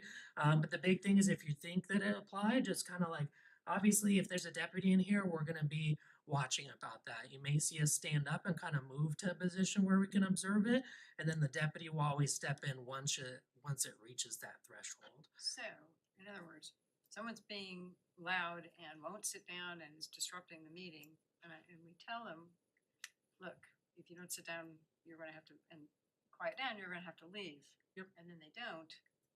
Would that be some at one point where you would step in and Yep. walk them out of the room? Yeah, that's where we'd have a conversation with them, and go from there. If it's kind of on the line of it and they sit back down and maybe we think there was a violation of state or municipal law, that might be something that we look into after the fact. If you guys come to us, if we're not actually here, or you know, the person simmers down a little bit, sits back down, and the meeting goes on successfully, that might be something we have a sidebar conversation at the end, like, hey, do you mind looking into this? And then we'll start talking with the town prosecutor and our district attorney's office about whether it's prosecutable or not, because it's kind of like a fine line on it.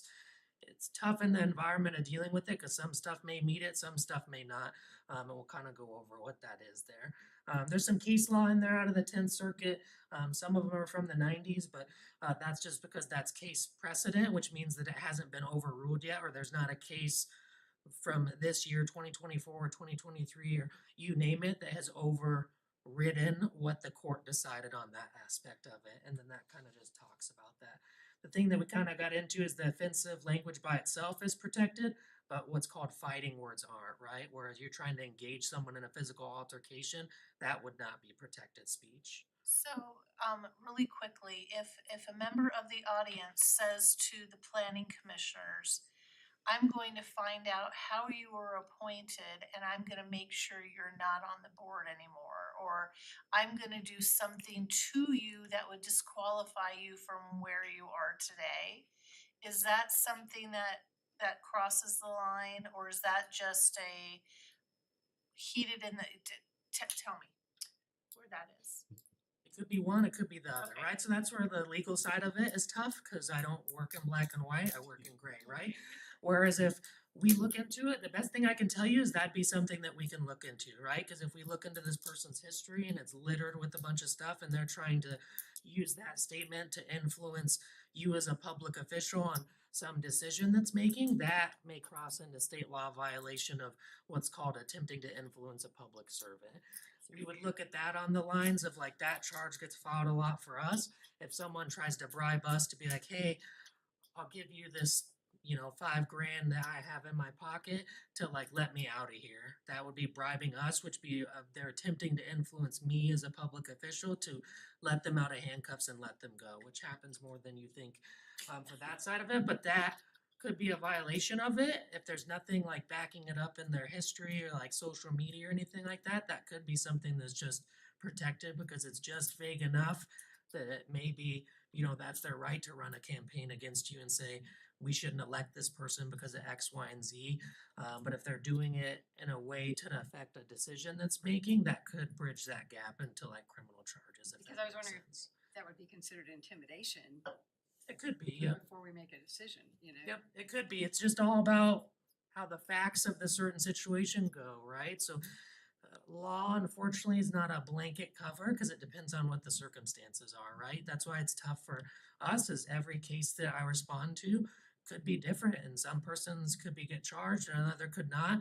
And you think that it's the same, but it's those little minor details in each specific incident that could make up the difference on side of that. So the biggest thing is if we think that it's there and a deputy is in the room with it, we're gonna be watching for that because we're trained to, and then we're gonna be looking into it on our end of it, and it's probably gonna be a conversation that we have with each other that, hey, we know that comment came out, we're gonna kind of dig into it, and then we'll come back to you guys as far as like, where's the decision, where's it not, if that makes sense. So then you're not like, hey, it's been 3 years, where's this at, right? And we'll kind of go from there. So this ordinance, 17.14-3, we'll kind of just talk about basically what I just explained, but give you guys the ordinance form of it.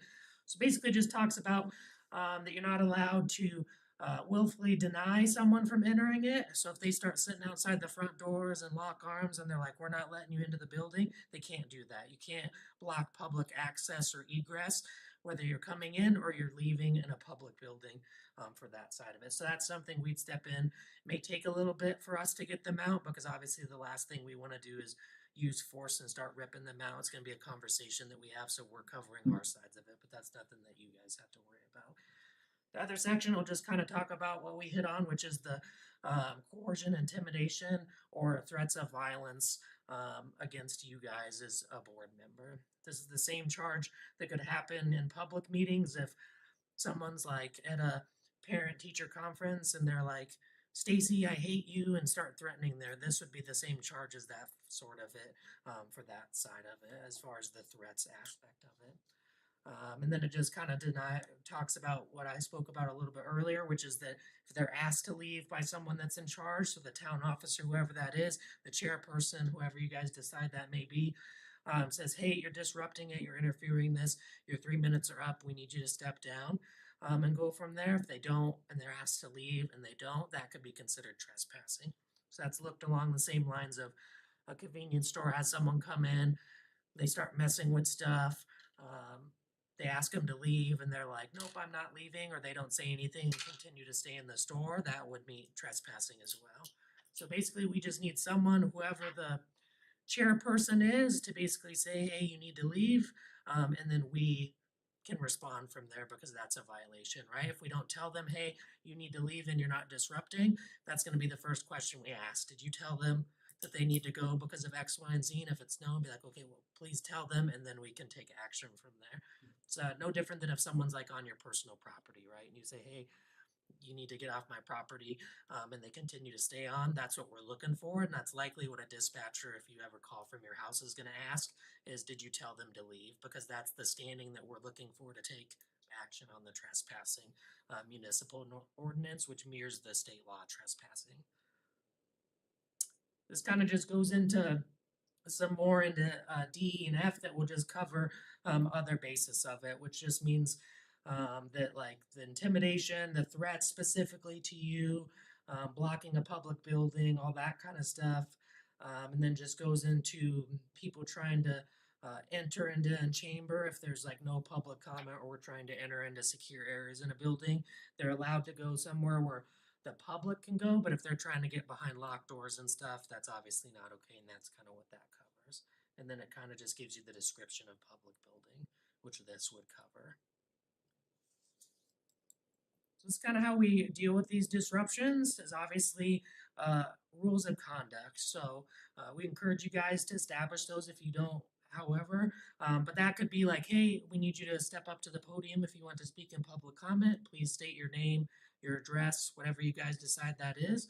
And you have 3 minutes to talk, and then go from there. And then after your 3 minutes, you have to step down. That would be rules of conduct, right? And I think that that's good. A lot of places find themselves in trouble when there's public comment and they don't have that structure, because if they let one person go 3 minutes and 3 seconds, and then the next person 2 minutes and 59 seconds, now we're not equally going across to all the public comment. That's where we get in the murky water of, okay, now we don't have established rules. We're not being considerate to, it's the same rules for everyone. And that's where it gets a little murky as far as like civil lawsuits when it comes down the end for people suing the town or suing the commission that they're talking in. So those rules that you guys already have in place would make sense. I know up at county, they have the ability to cut the public microphone if they need to, if it's going. Obviously, they can still scream and yell. That's something that I don't know if you guys have the ability to do. But that's obviously an option as well. The other option is just to say, hey, we're gonna take a recess and step in to wherever, and you guys talk as a group, and we may step in with you, and then we'll kind of talk about how we're gonna move forward, and then we can come back after that recess. That may allow some time for the people to simmer down, or it may allow us, if I'm calling for other deputies to come here, to kind of let them try and talk to the person that's causing the disruption to the group, and then another deputy such as myself can come in with you guys into the chambers back there and kind of just talk about, hey, here's the plan where we're moving forward. Does this sound okay? Or this is kind of where our legal standing's at. So then you guys kind of know how to take care of it on that side of it. And then obviously we talked about this as well, but the chairperson can order the person that, hey, you need to leave. I just make sure that they're violating that municipal ordinance, right? You don't want to just say, hey, you need to leave because I don't like you, right? They need to be at that municipal violation, and the best thing to do is let them run their 3 minutes, and if they're not doing it, be like, hey, we're asking you to please refrain from explicit comments, even though that may be freedom of speech. It's just good to get that out there, right? That you're setting the rules for everyone else that may be in the audience. We're trying to give them a chance to bring those emotions down and start making some decisions for themselves. But if they're past that 3 minutes, be like, hey, sir, ma'am, I need you to step down off the podium. There's other people that want to provide public comment, and we need you to go back into the audience and come back in there. In our situation, the evening that you were all called, people were hopping up during our deliberations and yelling at us. So, and disrupting the meeting. Wouldn't that meet the criteria? And I did ask them to sit down and please be quiet and that kind of thing, but wouldn't that meet your criteria if they wouldn't sit down and quiet down? Wouldn't we be able to ask them to leave? And yeah, if they're interfering in the meeting and it's causing you guys not being able to go, that could be something that there, but it could be something that may not. You see this at like state capitol, right? Where the protesters start going and the state police that's down there, the state troopers that provide security, will let that continue a little bit to try and let the standard quorum take care of it, right? So our goal is to try and let you guys, whoever the chairperson is, to try and gain control of it, because that's the best outcome before we start stepping in, right? That you're setting the standard, this is not appropriate for whatever venue this is, and we need you to calm down. And then if we keep going, basically the longer it goes, the more we're going towards that now we can't get anything done in here, right? And we're interfering it, and we will be constantly watching that. That's why you see videos, you won't see a state trooper if you've ever seen those videos on YouTube. I mean, you pick the state, it's happened before. Because they're kind of standing off to the back, waiting and listening, and they're making that decision. Is this at that bridge yet? Is it not? We're not there. We're gonna let it continue. Okay, now we're there. When people start throwing things off a banister, we start getting up there. Okay, now the whole group's going and we gotta go. So I just continue to be like, make public comment that, hey, we need to have you sit down. We understand you're frustrated. Try and talk to them in a calm tone, because that looks good back on you guys, right? If someone does do that and they get removed and they try and sue over the speech that they had, all those comments will make that better as far as litigation when it comes to court, if that ever does happen. But some of that could be protected free speech, which is where that recess may be the best opportunity, right? Hey, we're gonna take a recess I like and that then idea. step in and then let them continue, and it might be enough time to let it simmer down, or we may be able to go talk to them and say, hey, you're disrupting this. We understand you're frustrated, but this isn't the place to do it, and try and have those conversations and let us use our de-escalation tactics, if that makes sense. And that recess will just pull you guys away to where they're not continually to fuel the fire, so to speak, and let us kind of have that conversation with them that, hey, we're not at that bridge yet, but like we're walking that fine line of you getting removed from here. We don't want to see you get removed, and we'll kind of have those conversations with them as just general citizens. Not that, hey, we're gonna pull you out of here, but like explain the rules to them so then they kind of understand. And sometimes people, at least dealing with this at the county level, commissioners, because those can get pretty heated sometimes, it allows us to kind of talk with them, and we're kind of separated, right? Where I can walk in there and say, hey, my job is to make sure that you're safe and allowed to make public comment, and then everyone in here is safe.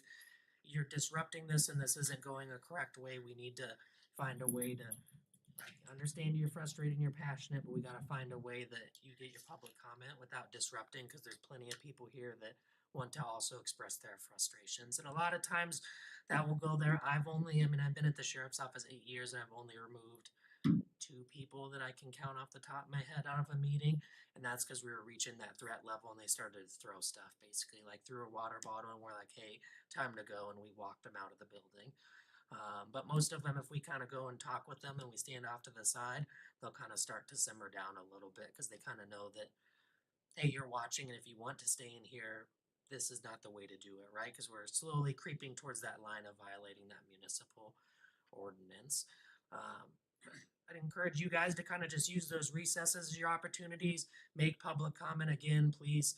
You know, we're trying to listen to whoever's up here presenting. If it's going on and someone's yelling in the back, you know, let us continue with it. And if it's something that they make a one-off comment and you guys want to just continue with it, just continue with it, right? It's when we try and like engage with that one person in there that just feeds the fan, right? I'm just putting a fan or a fan to the flame and making it hotter, right? Because now I'm engaging them back and forth, and we're gonna keep going. Just try and brush over it, especially if they're making one-off comments and whatever you guys are presenting or talking about. And then if it starts bridging that gap, just reminding the group as a whole, not calling specific people out, because that will just help that level of it. Kind of keeps you guys calm, because you're just readdressing the rules of conduct that you expect from anyone else in a public meeting. And it looks good, right, on you guys as a board to be like, hey, just a reminder, we can't hear the person up here. They'd like to speak. Please refrain from yelling profanity or whatever's going on in the back room where you may be asked to leave, right? We're putting that forward that it's there, and then if that's something that it bridges that gap and we ask them to leave, then that's where we step in.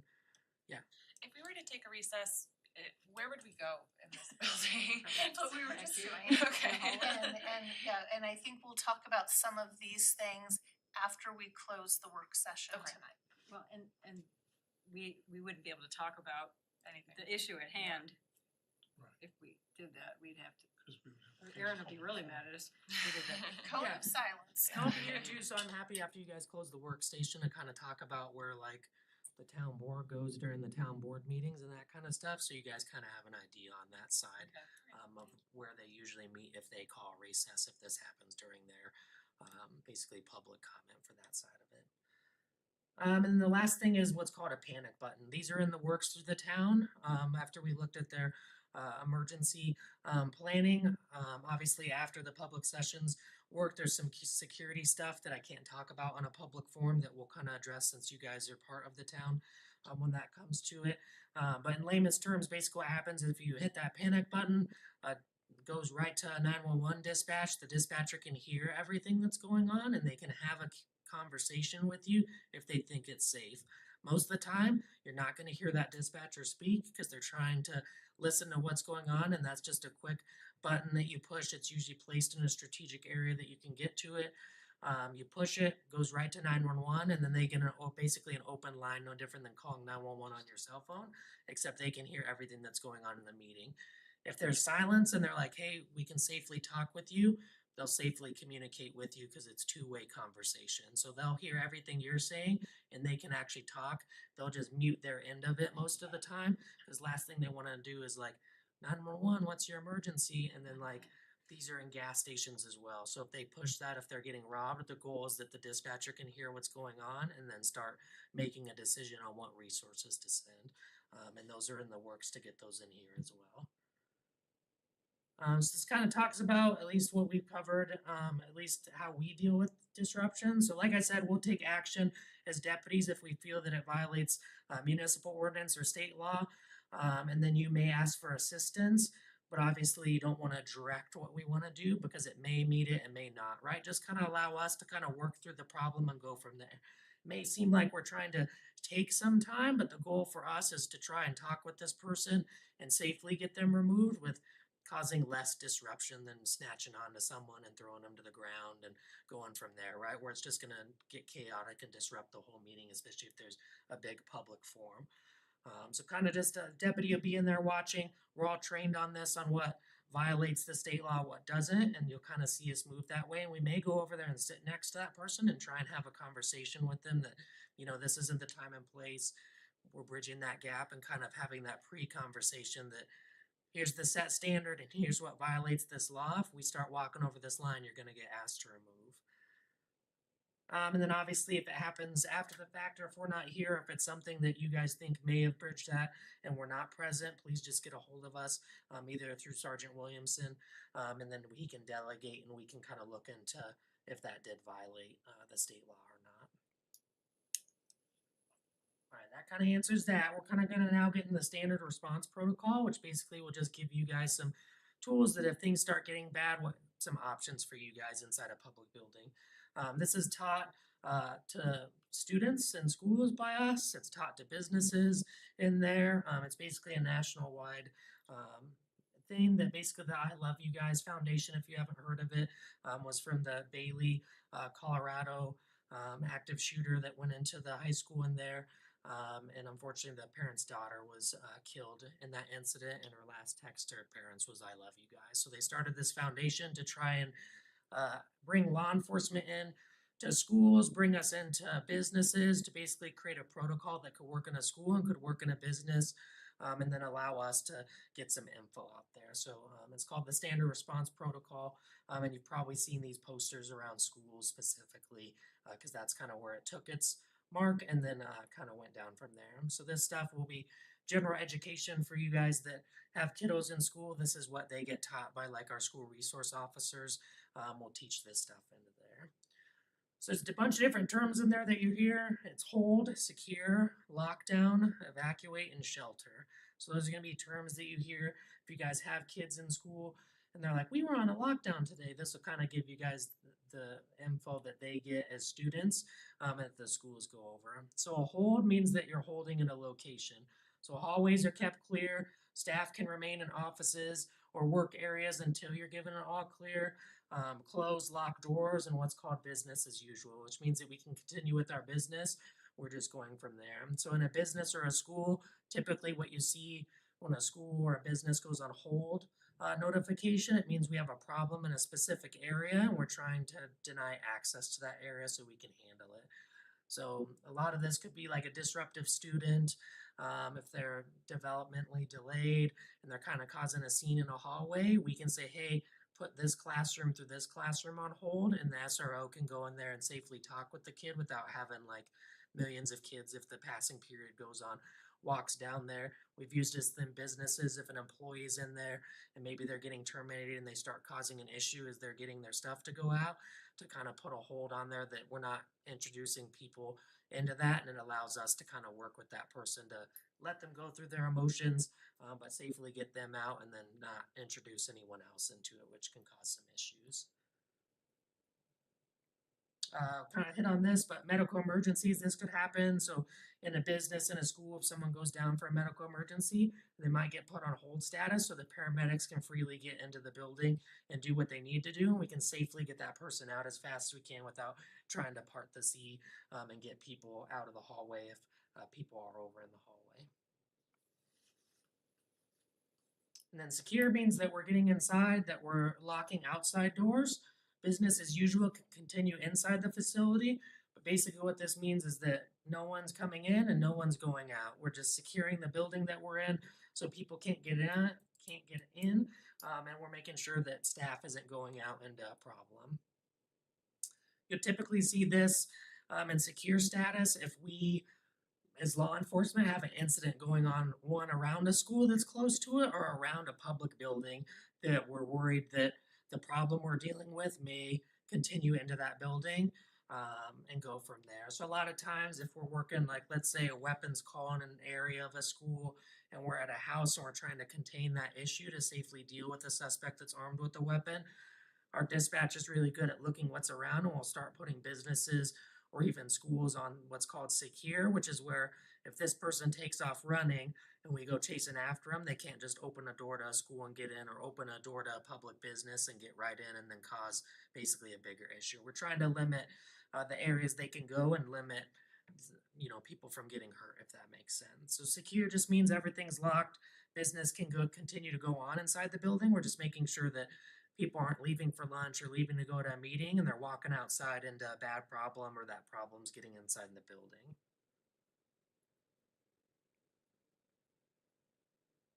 Other crimes that this may be is like, we see this a lot in our building. It can go on secure, but we are basically a safe site for people to come do like selling items or like custody exchanges, and those can get pretty heated.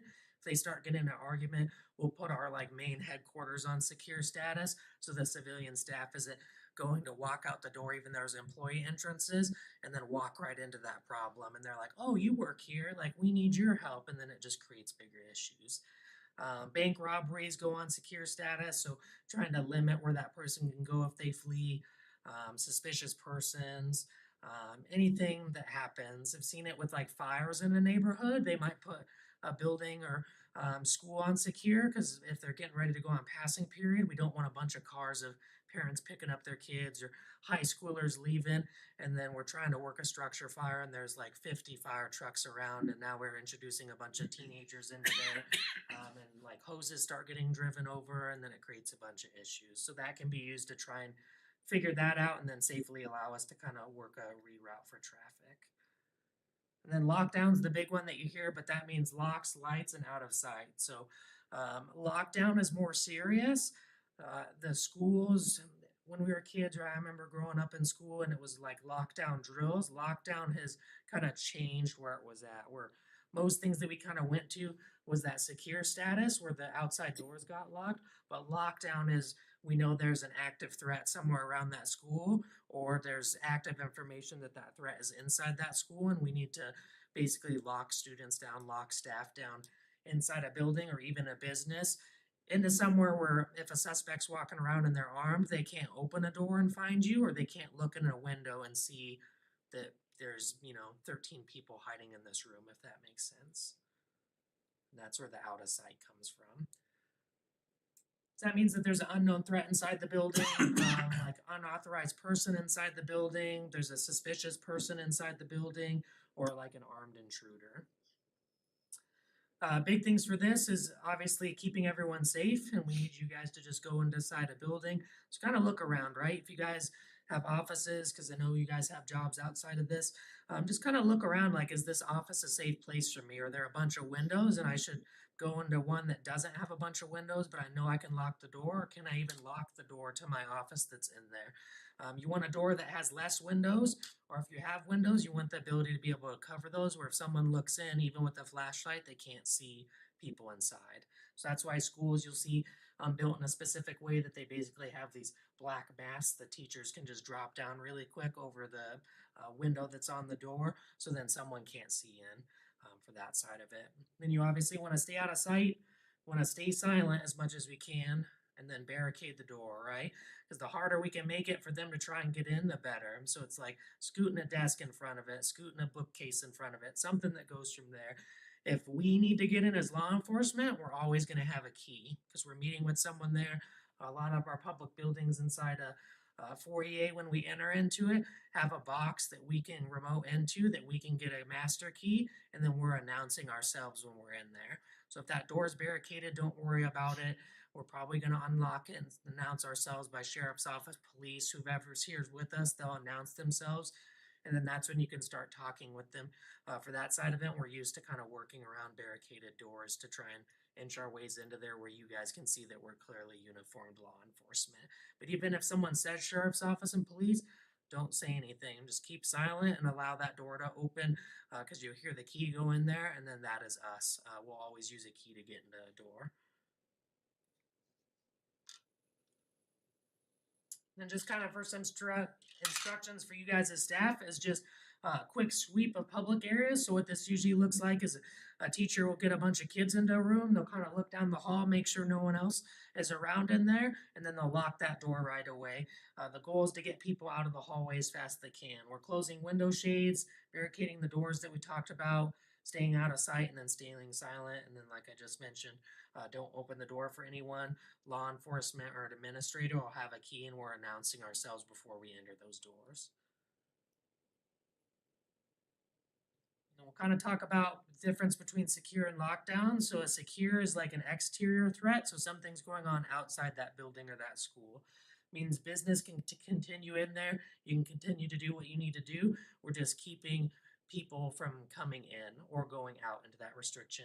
And a lockdown means that there's a threat already inside that building, and we need to minimize access that that person can get to and visibility of people that are in that building so people are safe and they're not getting in harm's way.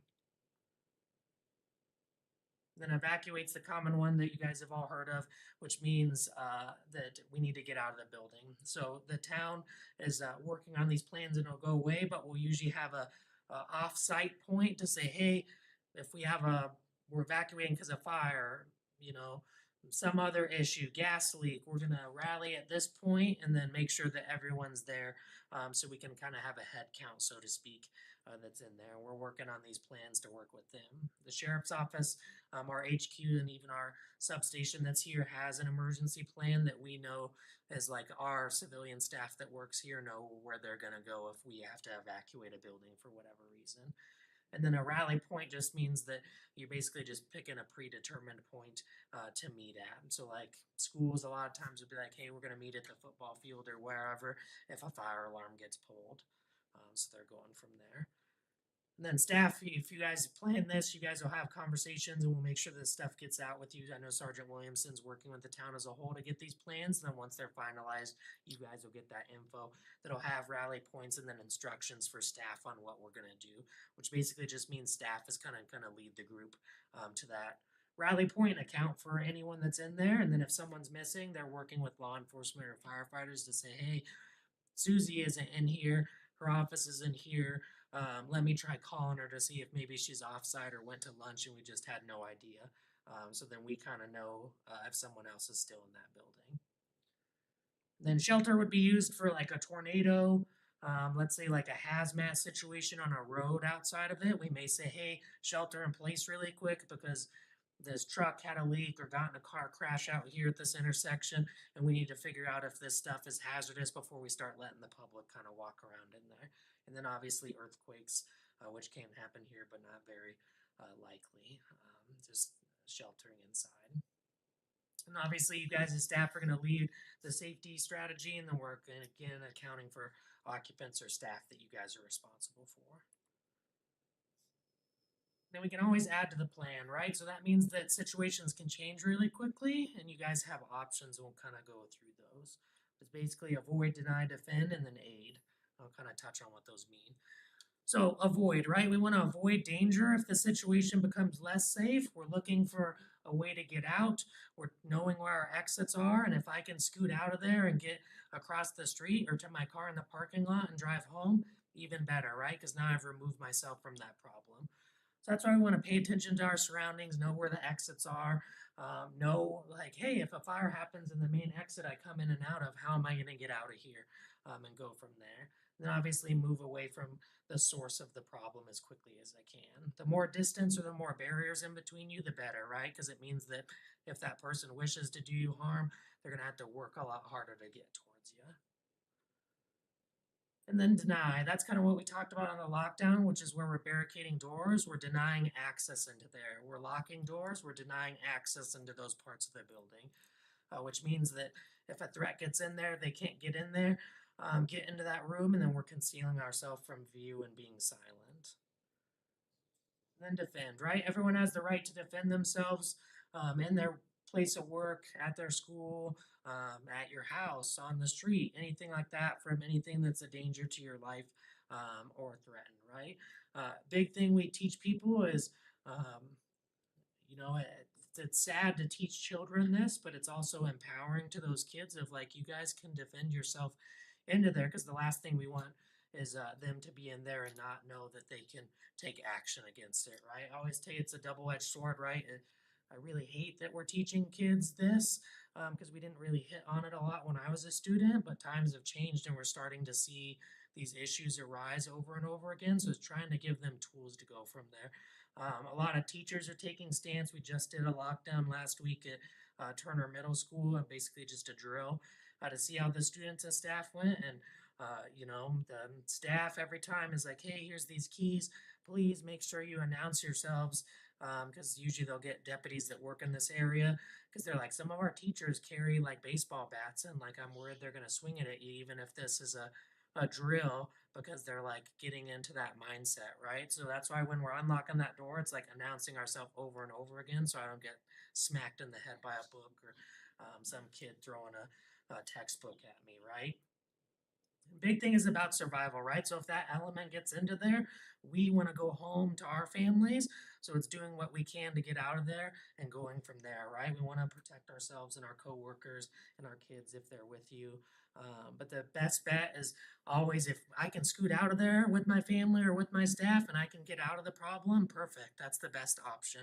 But know that you can always defend yourself if necessary, if it comes down to that. Then A just talks about if someone's injured and we're safe from the threat, we're going to stop bleeding or something that's going on. So please, if you guys aren't, please get first aid certified. Just get that information for there, because it can come into play at work or driving down the road and you see a car accident, right? Last thing we want to do is be overwhelmed and be like, well, I can call 911, but if we're up in a desolate county road, right, just knowing how to put pressure on something that's a cut, anything like that, even if it's for yourself and you find, you know, yourself at home and you slit your hand on a knife or something like that, just knowing how to control it's very empowering, that you're not freaking out and we're running around and then we're causing ourselves issues, right? If someone's bleeding, we want to stop the bleeding, which means I'm just putting direct pressure with something, even if it's just my hand, where the blood's coming from, and then the pressure over time will allow that blood to stop. A lot of places are going to these kits that you see at the bottom, which are bleeding control kits, and that just has medical stuff that I carry in my pocket.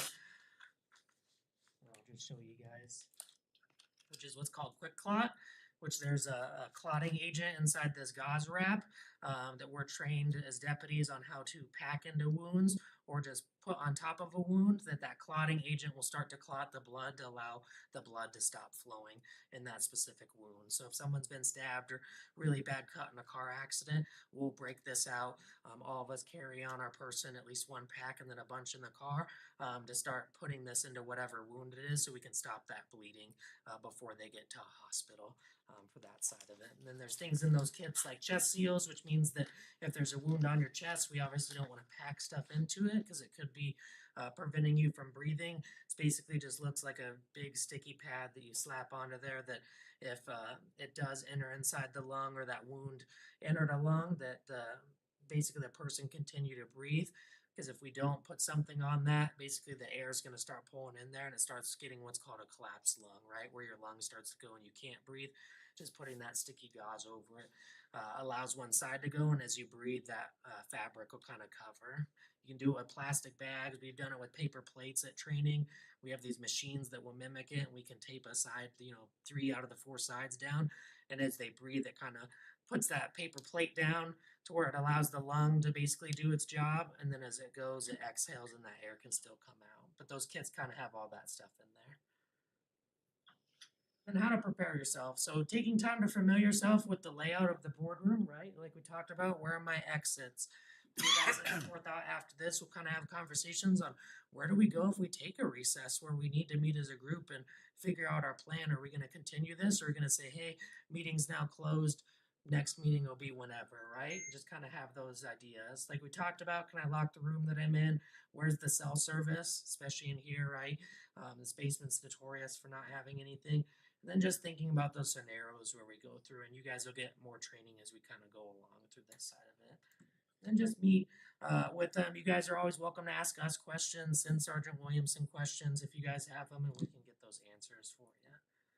The sources at the end just kind of add where we pull this info from. So the I Love You Guys Foundation is on there that has this information. There's a mayor summit on there as well, and if you follow that link, it's basically a case study that kind of talks about disruption in this case was basically a mayor forum when someone came in there and disrupted, and how they kind of handled the disruption and legal rights and all that kind of stuff. And then just the other link on the top is just how you guys are basically front lines of people in today's cities are dealing with public disruption or First Amendment auditors, where they're coming in with cameras and they're trying to bait you into a conversation to violate their civil rights, if that makes sense. But all those links in there have basically more information for you guys. And that is at least it on there. If you guys have any questions, or I'm happy, obviously, after you guys close the executive session, to kind of talk about where some good places are and answer any questions that are in there as well. Thank you. Thank you. Thanks so much. Yeah, you are welcome. Appreciate it. Any questions or anything we want to talk about in this regard? Like, we can see where our exits are. Yeah. Is there a room that has cell service here? I think that we can talk about some of these items after our work session. Okay, sounds good. So then what you're saying is we probably should adjourn?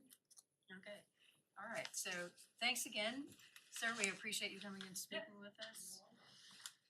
And hopefully have a nice evening. All right, so with that, I would entertain a motion to adjourn. So we have a motion, do we have a second? Second. Motion and a second. So all in favor? Aye. Aye. Opposed, nay, and abstentions. Okay, so we are adjourned.